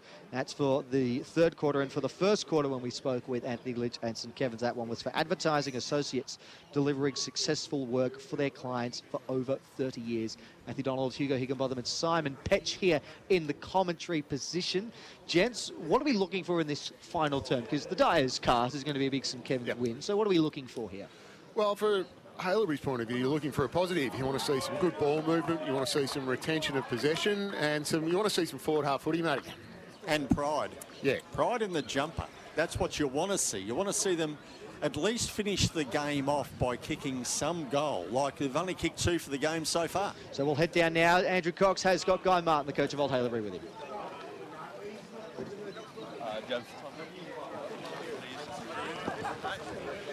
You got me, gents? Yep. Ready to go? Loud and clear. What was the message heading into this last quarter? Pretty tough ask from here, obviously. Oh, yeah, no, let's be realistic. A bit of pride. Our first half was pretty ratchet, to be honest. Some of the effort and the contest stuff. So marginally better in that third quarter, so a slight tick for that. So that's probably got to be good again, but with the weather, it's pretty straightforward stuff. It's, surge, take territory, all that jazz. Any magnet moves? Anything you might want to look ahead to for next week? Any changes? Just don't get injured. And hopefully got a relatively, what we would consider full list to pick from next week. Cool. Thanks for your time, Matt. Thank you, that guy, Martin, and apologies for anyone who may be offended by some of the language that slipped through there. We can't go a week without it, Hugo. Even when we don't get the huddle reports, we still get it. Well, you did it earlier. I think it was in the second term you went with one. Same word. Apologies to any rats out there who are offended with that. Thanks for not apologising on my behalf, gents. 83 points, St Kevin's advantage, the final term. Here's Simon Petch to get us underway. So as Guy Martin did say, a bit of pride in the jumper, and that's what you want to see. Walk off with your heads held high at least. It's been a bad afternoon for them, and St Kevin's keep coming. Here's Ferguson, put it under the arm, went for a run. Handball Duke, handball back to Ferguson. Stops in his tracks, wheels around, goes back to Duke. Left foot kick goes high, up towards full forward. No, it came across the centre half forward. Gill applied a great tackle, brought his man to ground in Conway, and we'll have a ball up. Now Gill's in his element now. Rain's falling, and he's really sucking him in out there. Here's Gill as we await the ball to be thrown in the air again. Inside 45 here for St Kevin's. 14-16, 100. They've hit the 100. Haileybury 2-5-17. And the ball back into play here down at the Glen Ira tennis court end of the ground, and the kick off the ground has been missed and a minor score there to St Kevin's. 14-17, 101, 2-5-17 Haileybury. We've gone just into the first 2 minutes of this first minute of this final term. So the kick comes back into play. Almost a good mark taken in the end there by Blight, but the umpire won't play on. They'll get the free kick now here. Haileybury holding the ball. Pick out that St Kevin's player who dived on top of it there, Matheson. It's a beauty in the third term. I'd like to take the kick in the fluoro orange boots. Looks to switch it across. Seckle now on the back flank. We had Liam Wood on short, but instead goes in with the kick with the inboard. It was dropped there by Waring. It means that St Kevin's are alive once again. Chilcott fighting hard. Gets the hand pass away. Hornblower tried to go off the ground. He goes and follows it up with the tackle. Cameron got hands free. Away to Delamitru. He fires one more to Duke. Kick up towards half forward. Play on's the call. Might have been appeals there for a free kick. Gathered here by Ferguson, who's away. Scrubbers a kick inside, attacking 50. Tucker comes out to meet it. Wanted to go for goal. Instead hands it over to Hodges, who settles, shoots, and misfires. It's bounced out of play for a boundary throw-in. We haven't had a lot of those today. No. It's going to be tossed back in, up against the behind post for St Kevin's. We've got a wet, slippery ball out there. Tucker is amazing below his knees. That pick up there, that was just very good for a big man. About to be thrown back in. Mazzio on one leg out there at the moment. He's rather injured. He goes towards that contest, but the ball went past him. It came back here, and Haileybury desperately hanging on for dear life goes through for a minor score. 14-18, 102 St Kevin's, 2-5-17 Haileybury.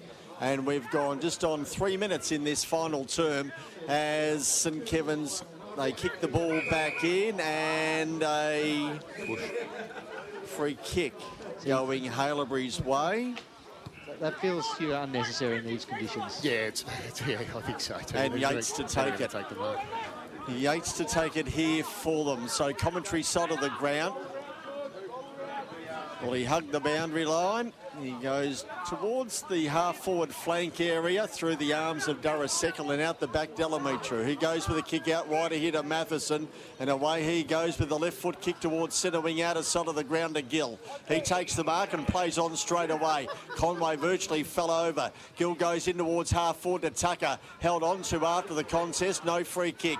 Came back from Rayner-Seckle to Russell. Now Rayner-Seckle gets it back, but push, and the umpire has picked out a free kick going to Banks' way here for St Kevin's. Jeez, he's going swimmingly, Gill, isn't he? Oh, he's terrific. In these conditions. Yeah, he loves this.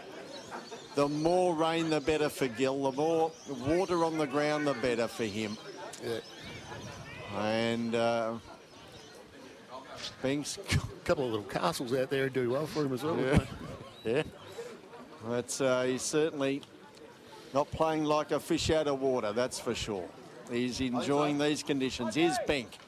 From just inside the centre square, runs outside, left foot kick, goes as long as he can. Will it go all of the way through for a minus score? Taking St Kevin's on to 14-18, 102. Haileybury 2-5, 17-5 gone in this final quarter for Domo Insurance. 1 goal 4 for Jack Bank today, but as Petchy said, behinds don't count. Kick inside, back into the field of play. Mazzio lurking, applying the tackle on Paul. Comes out now to Gunson. Ferguson in space, steadies and scores. And a costly turnover in the defensive 50 once again. And St Kevin's make old Haileybury pay. Ferguson with his second. And St Kevin's have got the first goal of the final term. And a 3-figure win is looking on the cards now. Yeah, no, there'd be nearly double figures, the amount of turnover goals today. I think a lot of it's come from that. And Ferguson's been very good, so he's another one in contention for Skins Player of the Day. And speaking of skin, there's nothing better than watching someone eat a really hot pie, because that poor bloke down there's got no skin left on his lip. It's half down his front. Yeah, Petchy, you're a hot donut. Petchy, you're the numbers guy. Are they doubling their score yet? Well, they're more than doubled their score here, Matt. Let's have a look at it. How many 17s go into 108? Yeah, you tell me. I gave up ages ago. That was the last time we were here. That's great. So, yes, no, well played. Yeah. No, you don't forget you blokes, do you? No, we certainly do not. We don't have... Mine's like elephants, you lot. Yeah, not goldfish. Yes. Unbelievable. Ball back into the middle, rain really heavy now, of course, and they did tip this after 3 o'clock, and it certainly has arrived. Umpire throws it in the air. Bell gets that one down. Brady Seckel on hands and knees tried to work it out. It was going nowhere. Eventually out the back it came. Now the kick off the ground. Umpire's blown the whistle. Free kick going St Kevin's way. So McKenna to take it here for St Kevin's in the centre of the ground. Has he got anyone running past? About to. He's about to give it to Delamitru. And he does. And he goes long with the kick up towards half forward. Out of sight of the ground. Going over there, Rainer Seckel got in front there of Benk. Benk goes back in after it again, though. He ran out of play and will have a ball in. Well, the Seckles have featured prominently all day here for Haileybury. Rainer, Durras and Brady. Yeah, Brady, of course, getting his first name from Brady Road in East Bentley, and Durras from a little town in New South Wales. But Rainer, I'm not sure. It's Rainer and Cordetti out there. I know, but I don't know how Rainer came about. Outside the centre square here, again here for St Kevin's. Ball along the ground. Came out here, Conway. Under pressure from Pfeiffer, lost it. Gilliam goes in under pressure again from Pfeiffer, high tackle. And he will get it here for Haileybury out of sight of the ground at half-back. Goes with a kick in ball towards Russell, who wants to go and does so now. Had a man cruising alongside him. And then a kick up towards half forward in front of Higgins. Can he gather the bouncing ball? The St Kevin's defenders swoop and cut off the pass. Well done there by Jones, who gave the hand pass back to Delamitru, who's been everywhere this afternoon. And Gunson marks on the wing. Back on the ground. He's been good today, Gunson, too. He's been very good, has Gunson. Probably up there on the podium. Delamitru certainly from the start of the game. He's been terrific. So a lot of contributors here for St Kevin's, Matt. Hart to Crow, drop the mark. No, you're spot on. It's been a very even team performance today. Socket off the ground. Here's a chance, though, for old Haileybury. A snap around the body is offline. A minus score. I think that might have been Harrop who had the flying shot at goal.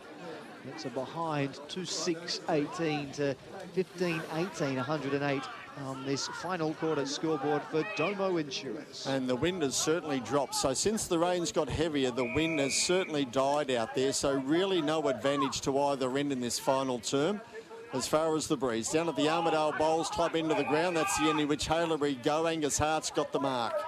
Goes in shorter here to Ferguson over the top, and he takes the mark. So commentary side, half back here for St Kevin's. 108 playing 18. St Kevin's have the lead, an unassailable lead. That is an understatement. Here's Ferguson. Goes towards Coates at half forward. Arms go up. Umpire's blown the whistle. Advantage paid. Tucker vision. back inside here. Easy as you like to cur, and he marks. Well, he was in no man's land there, Doug. No one was around him. All on his lonesome. Tucker spotted him. Beautiful kick, and he hit him on the chest. Yeah, well, every Haileybury player went to the contest. Yeah. And he just held out the backed his teammates in to win the ball and got into a good spot, and probably was helped out by that advantage call. That was a free kick to Tucker. So 4 goals for Doug so far today. Looking at St Kevin's 16th of the afternoon, and his 5th. He's kicked 19 for the year so far. Looking at his 20th, and in looking at St Kevin's 16th of the afternoon, but he missed to the right, minor score. And that takes St Kevin's on to 15-19, 109. Haileybury 2-6-18, 10 gone. Final term for Domo. Got a good one going over at Uni Main Oval. We've got Uni Blues 12-4-76 leading. Old Brighton 9-9-63 at the moment, Matty. And if the rain's hitting out there, that's going to be hard for Old Brighton to come back on that ground out there. Horrible For Buxton Hampton East, I'm a little hesitant to look at the Prem B scores because I was still 5 from 5 halfway through the third. See, we're not congratulating anyone here today, are we? We're one of the great self-congratulators in the world around this joint. One I've got for you, gents. St Kevin's biggest winning margin against Old Haileybury coming in today was 50 points. This is, if the siren would sound now, be their 8th biggest win ever. Amazing. St Kevin's. And they'll get a lasso free kick here. Kick off a step inside 50. Not taken there to Tucker. He's got his hands, or Benk rather. A flying shot, a goal from Fiver. He's already kicked a couple of beauties today. This one hits the behind post. It's gone out of play. So 5 times St Kevin's have won by a margin of 3 figures or more. There you go. Since? The last time they did it was last year against okay. RSL. Yeah. I thought we'd better get into that because you sounded like we were underwhelmed with those stats you just gave us. Yeah. It was needing a wow from one of you. Yeah. 35 shots in to goal to 8 for St Kevin's. 35 shots. Here's Ferguson. He virtually threw that out the back, or it slipped out of his hand anyway. Ball at half forward here. Now Haileybury try to bring it forward. Hornblower head over the footy. Goes towards the boundary line. Yates was there. Eluded a tackle. Got the handball back, and now a high up and under kick. Goes towards centre wing. Commentary side will bounce out of play, and we'll have a ball in. Or Dara Seckle saying... Off hands. Off hands, and we'll have the ball being thrown back in directly in front of us. 15-21, 110 St Kevin's, 2-6-18 Haileybury. For Domo Insurance, we've gone nearly 12 minutes in this final term. This could have been a lot worse. That's 35 scoring shots. So correct. Far. And we've probably had 5 out of bounds. And a lot of rushed as well. Yeah, correct. Ball, handball. They still get counted in the scoring shots. They do. They certainly do. But a lot of them rushed. If a lot more of those were goals, then we've got a massive win for St Kevin's.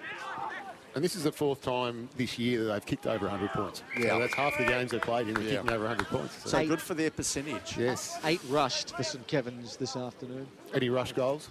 Not today, no. Okay. I've made some adjustments to my team sheet, so I now have a rushed goals column. Not just inventing one, I've got one specifically for the rushed goals. Ball trickling towards wing and half forward here for the Bloods. That's not very professional, Matt. No, well, I've got to tell you the story about how the birth of the rushed goals column, because it was when I wasn't very professional, when I was about 8 years old. Coates, Hodges spins out of trouble. His hand pass was charged down. Gunson. Well, I don't know, but I think that from the years of 8 years old to however old Matt is now, things haven't really changed. Have I not told you about the origin of the rush goal? I've got no idea what a rush goal is. Or Coates, I'll explain to you in a minute. Hodges with the tackle. So when I was a kid, you'd buy a record at the footy. Oh, yes. And you're marking down the goal scorers throughout the course of the afternoon. But if an opposition play kicked a goal and you missed the name, come up on the scoreboard or the screen or whatever, you didn't know who it was, you put it in the rush goals column and try and fill it in a little later. Right. So it's basically when you don't know who's kicked the goal. And it does happen sometimes even at this level. Oh, sliding in there was Wood. Very dangerous, very even in these unprofessional, conditions. Matt. I think that's very unprofessional. And that's a very clear sliding free kick to Ollie Gill. That's exactly what the rule was brought in for. Short kick now to Ferguson, and the rain is starting to team down here at Princes Park. It's not rained on St Kevin's parade today. Kick in towards the pocket. No one really wants to go for the ball now. Good tackle from Seckel locks things up. Hodges gather the footy in, another stoppage. It's going to be a big win for St Kevin's here. Just a case of what the final margin is now. Coates flips that back in board. Oh, doing well there was Matheson. He almost got away from Russell. Russell gathers it now, kicks it away. Dimitri got hands to it. Yates was there. He applies the tackle on Cameron. Hodges slides the hand pass away now. Throwing it on the boot there was Mansfield. This will take a great mark. Oh, big fly over the top. Not cleanly taken. Comes out now to Gunson. Hands it over to Gill, who misses. He goes across the face, and it falls short. Having the day there for the Bloods, they'll repel the danger. And Bank is getting up rather gingerly too. Looks like it's his right shoulder he's holding on to. So I think he's coming straight off the ground here, Bank, as we await the ball to be kicked back in. Yes, he doesn't look terribly good after that contest. He knew straight away something was amiss. Got that shoulder heavily strapped as well, so there might be an ongoing issue there. And that rain is turning in here. They need to turn the lights on here, don't they? Well, it's been dark all of the afternoon, really. No, you got your sunglasses on. No, I haven't. I don't have my blinkers on today. I can see what we're doing here. You can see clearly now? Yes, I can. Lorraine has gone. That's why I can see clearly. Here's Mansfield out of the congestion. Got it up to Bell, though, and a slippery footy out there. Now Gilliam sees it over. We'll have a ball in outer side of the ground as Bink will go straight down the race, I would imagine, here.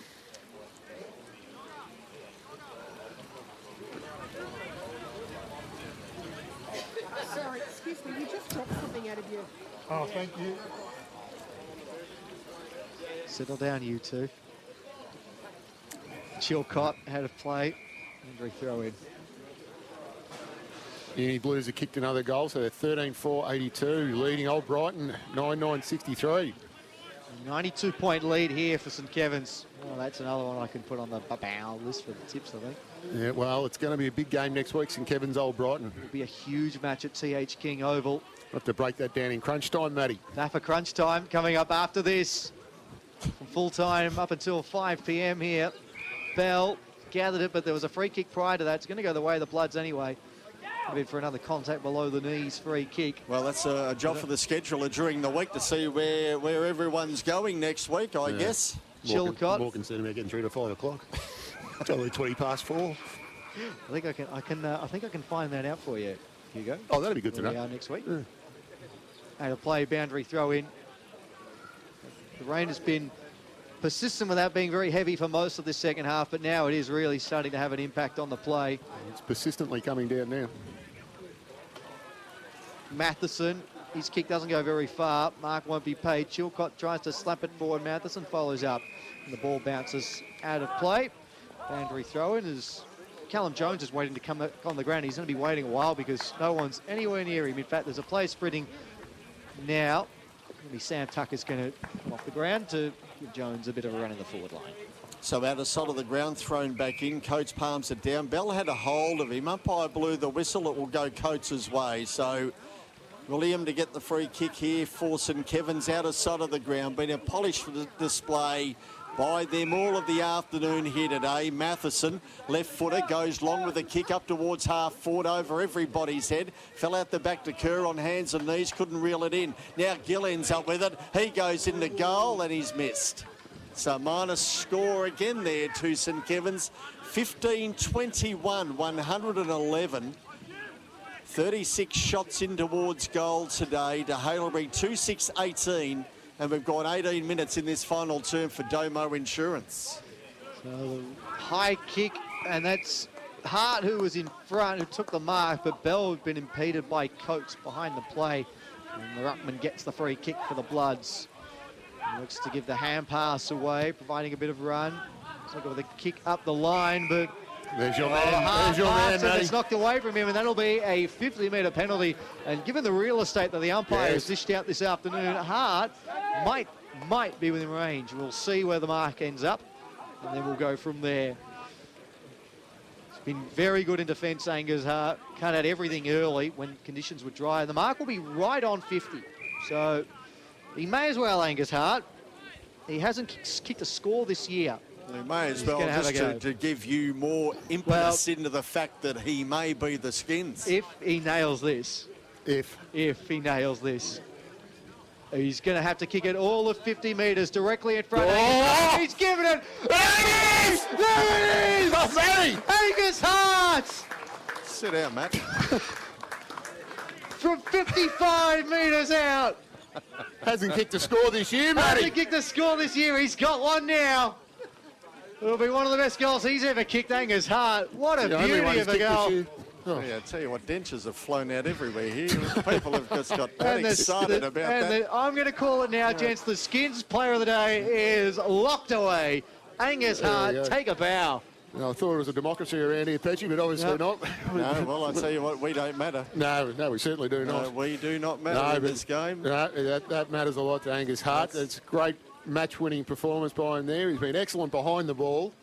He's started a lot of forward thrust from there, and great piece of real estate gained by the 50-metre penalty, and then one of the great calls of the VAFA you'll hear, Matty Donald, absolutely losing it. And here's Ferguson out of the middle. They'll want to go forward again. They do. Gunson back to Ferguson on centre wing. Left foot kick goes up towards half forward. The umpires put down a free kick going Haileybury's way, and Gilliam or Russell will take it here. Russell's got it, and he'll take it at half back. Oh, there we go. Yeah, we go. No, that's 25 past 4. Yeah, it is. I know. We're going to go through to 5. There he is again. Am I welcome? Yeah. There we go. A bit of light coming. Gunson. Kick back virtually whence it started, that last contest. Close to the boundary line. Kept in play, really. Goes back inside, does Jones. Towards full forward for St Kevin's. No mark taken. Handball, not a real good one, but it is wet out there. And the umpire will come in eventually and ball this one up. So 99-point lead for St Kevin's. 16-21, 117 St Kevin's, 2-6-18 Haileybury. For Domo Insurance, 21 gone in this final quarter. Jones and Bell and Conway got a hand pass away. Higgins likewise. Jones, he's caught. He's trying hard to keep it in play. And the umpire calls for the ball. Only 5 times in St Kevin's history have they won by 3 figures or more. 1 point away from being able to do that here again this afternoon. That's Falcon. Hit him on the head. Proper Falcon. Mavropoulos. We need to have one today. Needs the hand pass across. Kick up the line. Seckel, or he marked it and then played on and then lost it. And then Hart goes in. He slips a tackle, though. So it's good play there by Seckel. High kick inside 50. Comes off hands. Dimitri was there at the ground level. Can he pick it up cleanly? He's bundled over the line. Boundary throw in here at half forward for the Bloods. I'll kick over for you here, Petchy, because you won't be able to see that. No, we're good. We're in the restricted view seats. Last time we trust Petchy to buy the tickets. Yeah, no, he was always going to buy the cheapest ones. Coates, front spot, tapped it down. Noziar up, spun out of trouble nicely. Centering kick, good spoil there by Gilliam. Can he pick it up and gather it? There'll be a free kick for a hole going the way of the Bloods here. So they get a good look at goal. And the kick to be taken here by Juris Seckel. He's been a good contributor for Haileybury all day. He never gives up, does he? No, he's fought very hard and will have an opportunity to kick the Bloods third. It's not a difficult kick in normal conditions, but the rain will make this a little bit trickier. He's about 35 metres out, slight angle. Disappointing here for St Kevin's. They're 99 points in front. You'd like to think that they would like to win by over 100, but Durras might have something to say about it. Seckel comes in now, sets the kick on its way, never missing. Lovely kick from Durras Seckel. His first of the afternoon, his third of the season. It keeps the threat of a 3-figure loss at bay for now. The margin back to 93 points. Been a long time between drinks for Haileybury. Well, good award in our first quarter. Yeah. That was just as good as Angus Hart's goal, but the ball was a lot lighter then, so I guess you go the heavier ball with Angus. And then we had Chilcott kick a goal for them. So, yeah, they've been... That was in the third, wasn't it? Third quarter, yeah. So, few and far between. Disappointing effort by both seniors and reserves down here for Haileybury this afternoon. In total, they've kicked only 3 goals in 2 games so far. And St Kevin's a big win in the reserves down here today. Before the main game, Hodges brought to ground by Darragh Seckel and Conway. And I'm sure that Haileybury will be really feeling this after today. You just put this one down, just a bad day at the office. Dust yourself off, get on with it again next week. Well, you have to, don't you? You've got to. There's no other way of looking at it. Ball back inside the centre square here. Players go. Russell went straight at Hodges with the hip and shoulder. Bowled him over. Didn't stop Duke, though. He got it here to Ferguson, who goes forward for St Kevin's, up to full forward. No one takes the mark. Fell in front of Gill. Hornblower along the ball, along the ground in front of him. Now they lose possession here, Haileybury. Do they? No. Pfeiffer went in. Came back out here towards Higgins. He was then brought to ground, and the umpire says... give it to Noah, and he'll get the free kick here for Haileybury. So down at centre half back at the Glen Ira tennis court end of the ground. Noah Higgins has the football here for Haileybury. Goes towards centre wing, and mark taken by Chilcott. He marks centre wing, but the umpire said he's pushed his man out. And that was Matheson, and he takes the free kick here for the Skobbers. And he goes up towards centre half forward, and Gills found himself in space and marks. He's kicked 2 goals, 3 this afternoon, Ollie Gill. He's not going to go for goal. He's instead going to try and set this one up into the pocket. And Liam Gunson found himself in a bit of space and provides the thumbs up to Ollie Gill as well for a nice pass. And he's going to pass it off too. It's play on according to the umpire. McKenna finds a bit of space, and they overdid it there, St Kevin's. And McKenna's kick is offline. 2 behinds for him this afternoon.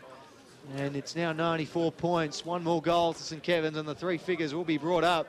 16-22. 118 to 36-24. On the Domo Insurance scoreboard, Petch. Righto, Matty. Kick back in towards the centre of the ground. Angus Hart picked it up here like he a is dry day. He goes long in towards... There he is again! Oh, he's missed it. Sit down, you two. Yeah. He's missed it. 16-23, 119 St Kevin's. 3-6-24 Haileybury, 26 gone in this final term.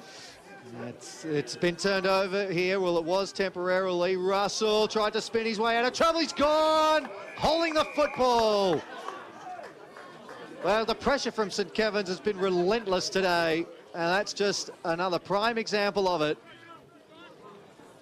Trying to pick out who's taking the kick here. Might be a rush goal here, Matt. Is that Mazzio?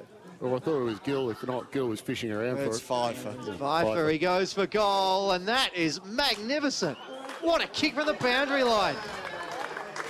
That is an awesome set shot. And there it is. That is Will Pfeiffer. And they raise the bat.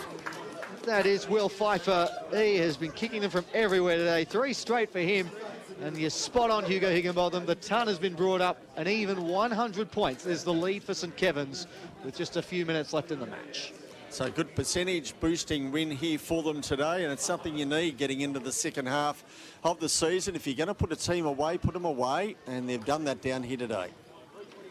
They certainly have been comprehensive. They've multiple entries and the forward line pressure. There's always something happening in St Kevin's forward line. They're great spread of goal kickers. Terrific. Out of the middle again. McKenna got a handball over the top. Gunson stayed, waited, got the kick back into the centre of the ground, and Hodges takes the mark here. So back where it began, really, in the centre of the ground. 17-23, 125. St Kevin's, 3-6-24 Haileybury, 27 gone in this final term. And St Kevin's at half back, go forward, a kick towards centre wing. Gilliam over there now for Haileybury. Gets a short kick up towards Mavropoulos. Slipped through his hands, out the back Hodges. Brought to ground in a tackle. Gilliam after it again. Got it here to Russell. Kick on the boot, goes towards half forward. Bounces over Hart's head. Out the back there is Yates. Beaten to the footy by Delamitru. Handball back here to Matheson. Now to Darragh Seckel. Darragh into goal. He's kicked it, has he? He has. Let's wait for it. Yes, he has. So Darragh has kicked his second of the afternoon, and Haileybury kicked their 4th. They go into 4-6-30. Trailing St Kevin's 17-23, 125. 28.5 gone in this final term for Domo Insurance, and Darragh Seckel brings up his 2nd goal of the quarter and his 2nd goal of the game. And he drags that margin back, Matty, back to 94. Well. But as I said, Darius Eccles has been a fantastic player for them all day. He fights as hard as he can. He's a man who plays for the jumper. And it was good to see you get a little bit of reward for effort there. They've been very good. Darius Eccles, the final star not far away. And Andrew Cox, our boundary rider, is going to the player of the match, Skins player of the day, the Pioneers of Compression. Who's that? He's our boundary rider. No, he's Skins player of the day. Sickle again at the back. He scrubbers a kick towards goal. It's going to trickle into the pocket, and Hart is going to be happy to let it go out of play for a boundary throw in. Yeah. You're still there. No, he's toiled away in tough conditions on his debut boundary riding. Druzy, well done to you. Kudos. We'll be curious to see who you grab for the player of the match, because there are a lot of contenders from a St Kevin's persuasion. They lead by 93 points. It's another stoppage inside, attacking 50.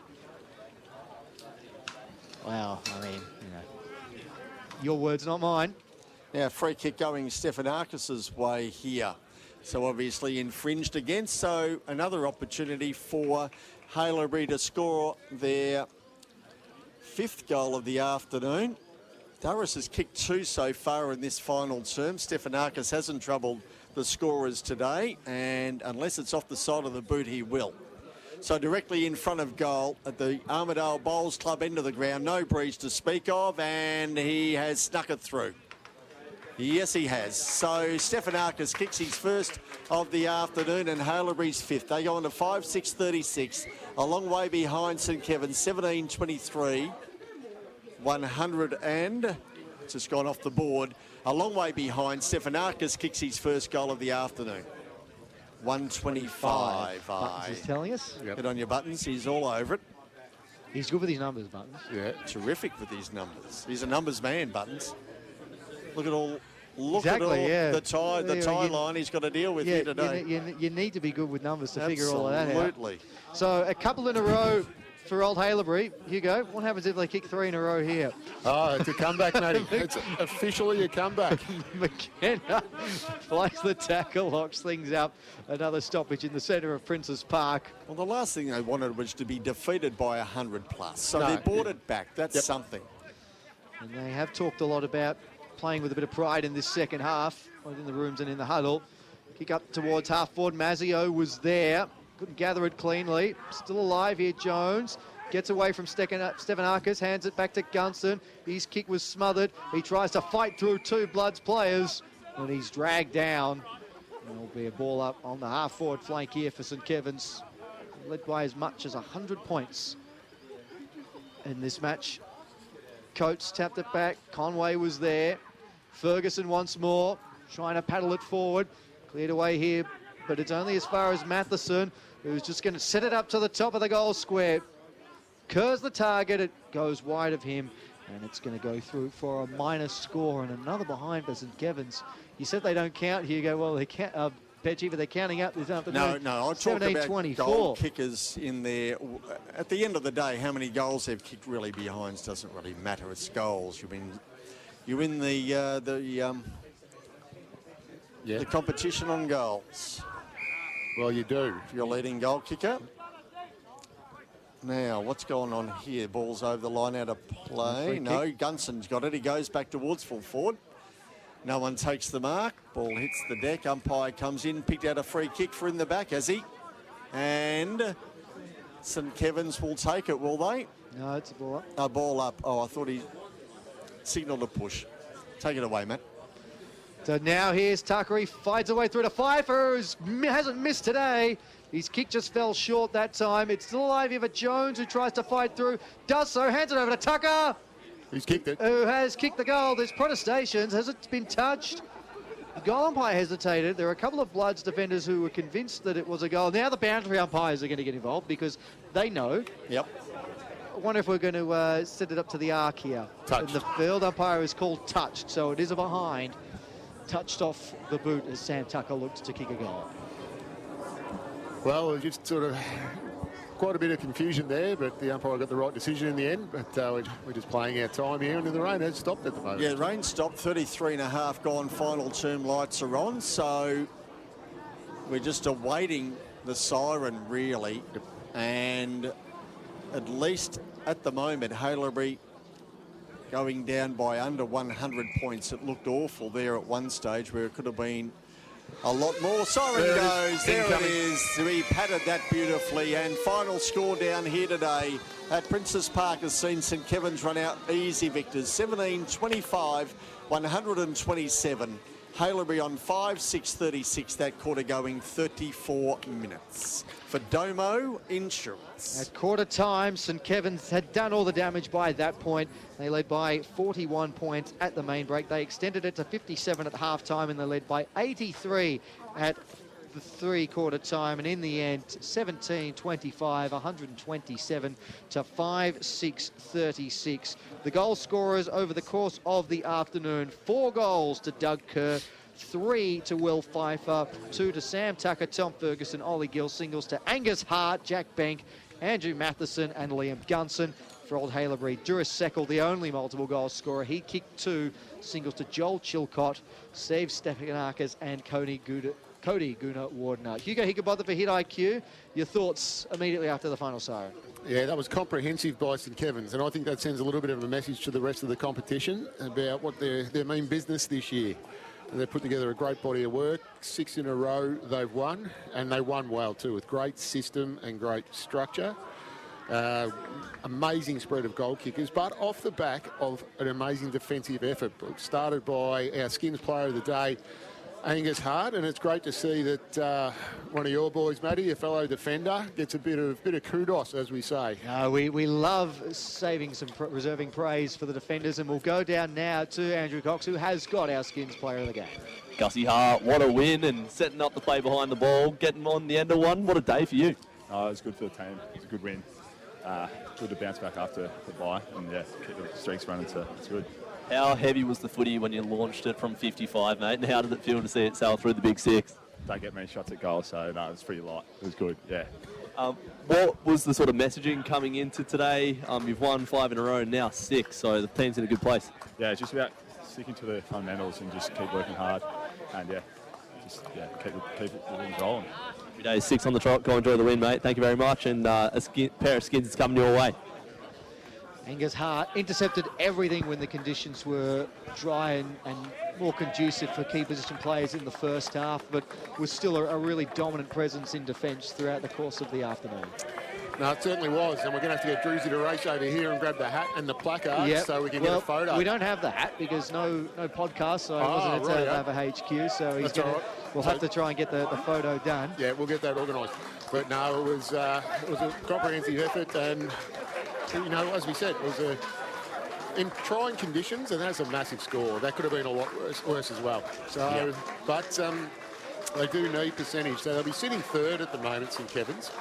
By percentage, Uni Blues will be sitting second, and they had to make up about 11 percentage points. Well, I've got some interesting numbers here for you, Jen. So we already sort of spoke about it. This was the biggest win St Kevin's have ever had over Old Haileybury. In terms of behinds, this is a joint record for the most behinds St Kevin's have ever kicked in a match, 25. They also kicked 25 behinds against St Bernard's last year. They kicked 13-25 that day. And in terms of their final scoring shots, 42 scores. That's the 5th most number of scores that they've ever had in a game of football. The record's still 49, which they achieved back in 2016. So a fair way off that, but just goes to show the dominance that they had throughout the course of the afternoon. Yeah, it does. And it's because of the system and the structure, but they played a lot of forward half footy off the back of a team defence. So very hard to get through that team defence, which was... you know, I still think your back line wins you your grand finals because they're stopping the opposition, and that comes on the back of your midfielders having a lot of pressure on the opposition as well. But defence wins you grand finals. In our post-match show, thanks to Salt Financial, offering services across accounting, tax, financial planning, insurance, business consulting, and SMSF. Salt is a great SKOB sponsor and is led by Steve Landers, who is a SKOB past player. If you want to know more, visit saltfinancialgroup.com.au. Kevin's with a big win here over Old Haileybury, 127-36, the final score. What we will do is go around the grounds, Hugo. We'll start with around the grounds because VAFA crunch time is about to start for Buxton Hampton East. What have you got for us from Premier Men's? So we've got Uni Blues 14-5-89 have defeated Old Brighton 10-10-70. That's straight kicking. Caulfield Grammar 16-13-109 has defeated St Bernard's 10-9-69. Old Scotch 14-8-92 has started a bit of a run maybe. Has defeated Old Trinity 6-9-45.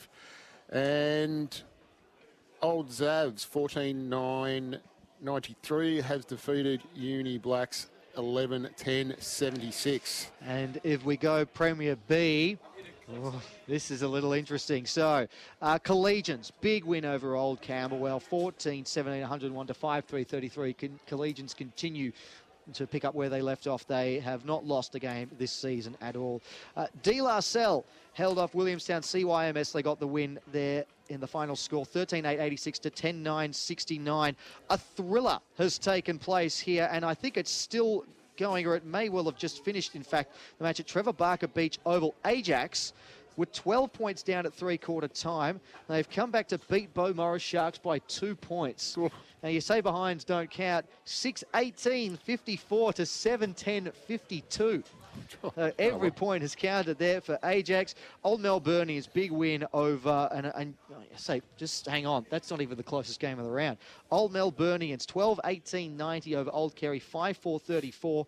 And this one, 38 minutes in the last quarter has either been an injury or someone just forgot to hit full time. It's a lot of stoppages. Old Ivanhoe, 11-11-77. Old Geelong, 11-11-77. Oh. A draw. A draw has taken place at Chelmsworth Park. So, I mean, talk about how close Prem B is. I mean, that's just incredible. Here we go. Jason's just sent the text through. Tyson Nagel kicked a goal 33 and a half minutes into the final term to level things up. So that is full time there. So a draw and a 2-pointer. Prem B, an outstanding competition. Now, I have to check. Do I get a tip for the draw? Oh, gee, here we go. Like, seriously. No, because when's this going to end? I told you the other week to be brave at 5 When o'clock. does this end? Like, seriously, Matt. Like, those tips are done on a Tuesday. Leave it. Just get over it and just move on to the next round. Well, who did you tip in Prem B? I don't tip. You don't tip? I don't tip. I've got no There you idea.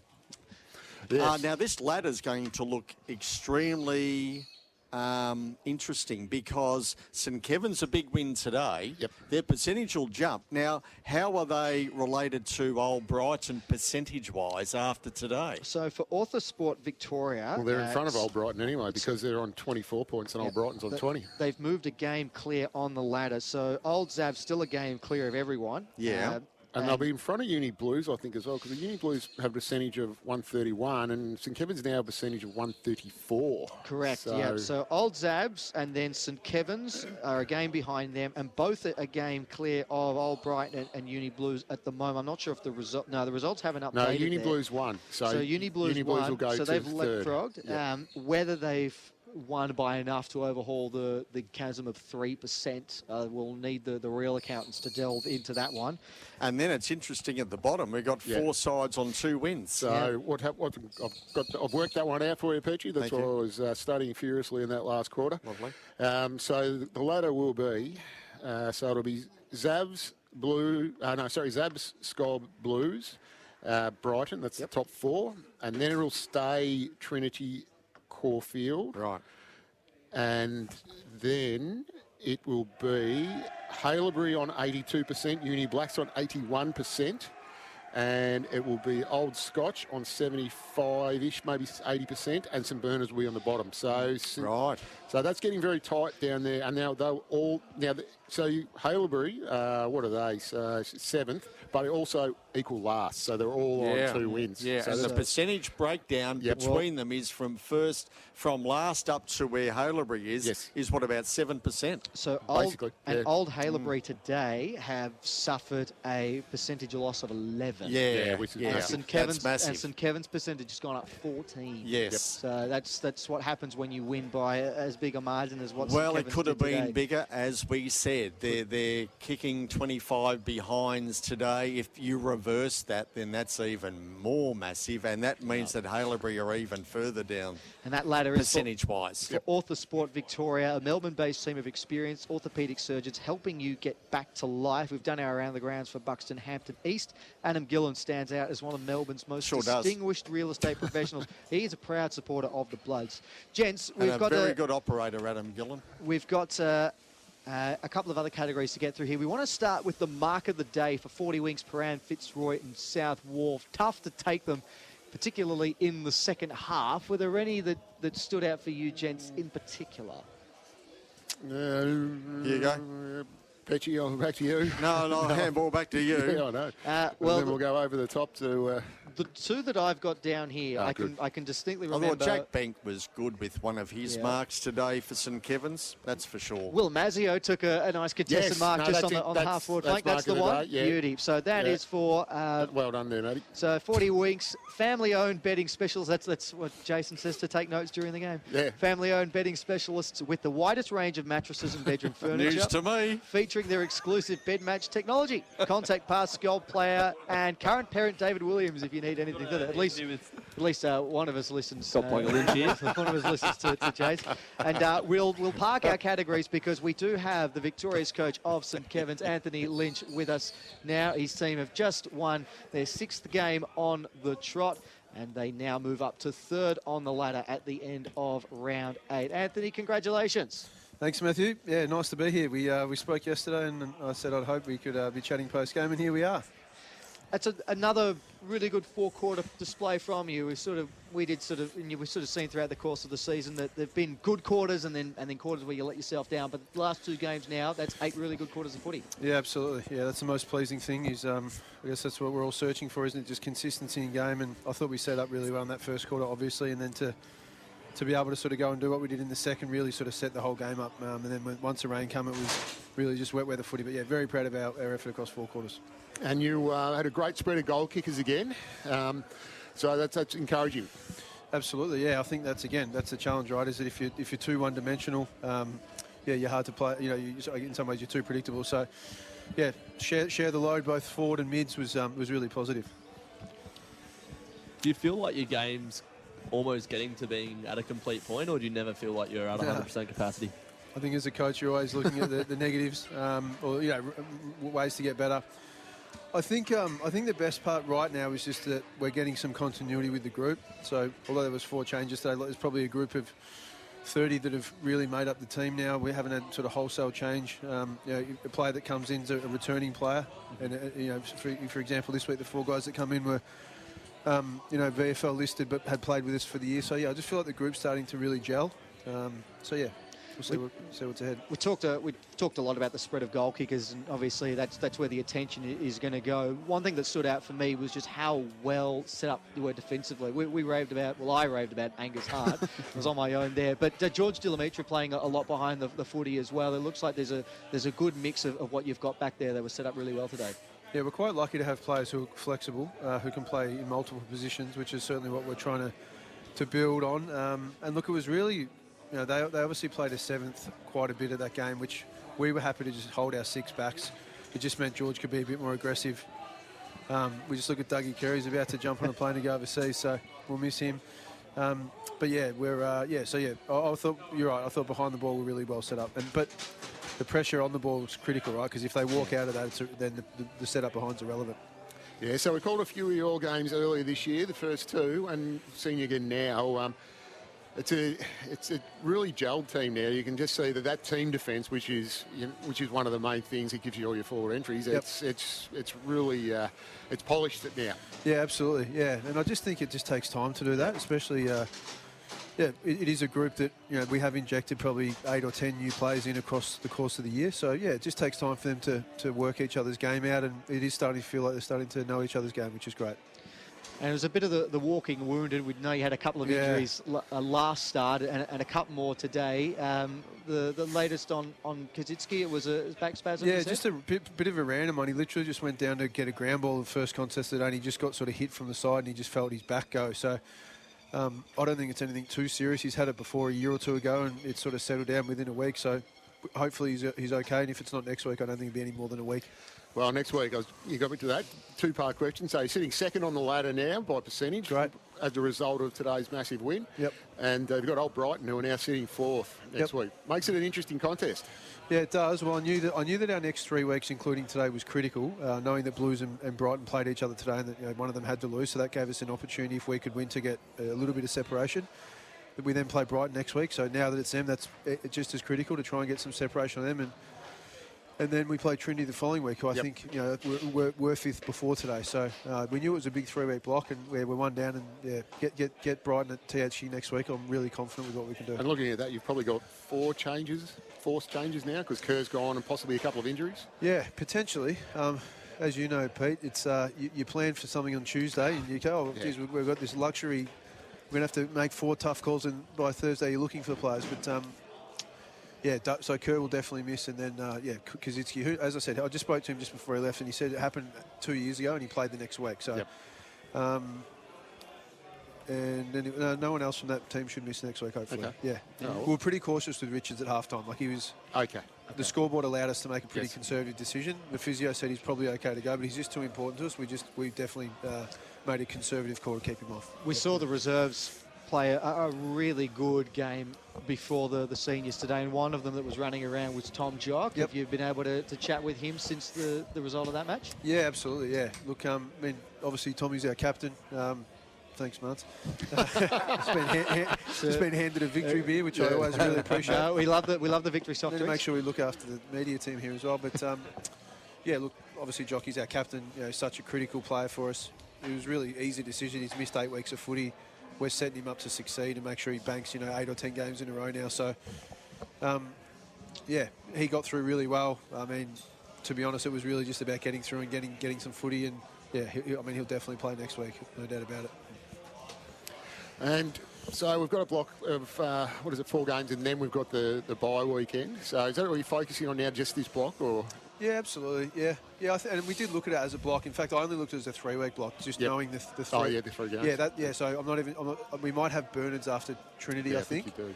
I wasn't even aware it was that bye. But yeah, I certainly looked at the 3 weeks, knowing that with who we play and who's playing each other, it was a chance, if we got it right, to try and, get some sort of separation, at least in the top 4. And if it's top 2 or 3, that'd be great as well. So that's your goal this year now. You get yourself in a position to be second, and that's where you want to try and work to. Well, I just think history says that finishing top 2 gives you every chance. And so that's absolutely what was our objective at the start. At 0-2, you're thinking, I reckon you probably got 4 losses in you to finish top 2. So at 0-2, I thought, we really got to get going. And, here we are 6-2. And, yeah, just proud of the group. It's not, albeit we played Xavier and Brighton, who, in my opinion, they're certainly the 2 best home and away teams from last year.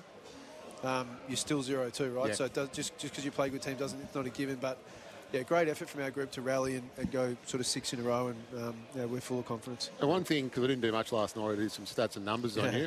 This is the 4th time you've kicked over 100 points this year out of your 8 games. Yeah, and generally, when you've coached, you've been sort of a more defensive coach and you haven't kicked as high scores. Is that something you've worked on, or has it just happened naturally with the group? No, I think it's a bit of both. So I still value defence above everything else. Yeah. I also think the talent at your disposal allows you to score, and then obviously the method. So Luke Marnie's come in and really taken charge of that, so credit to him. He's really helped our ball movement. It's basically handed the reins over to him in that part of the game, and he's just given great education and great autonomy to our players, and then obviously having the players to be able to execute. So, obviously guys like Matheson's had a great year.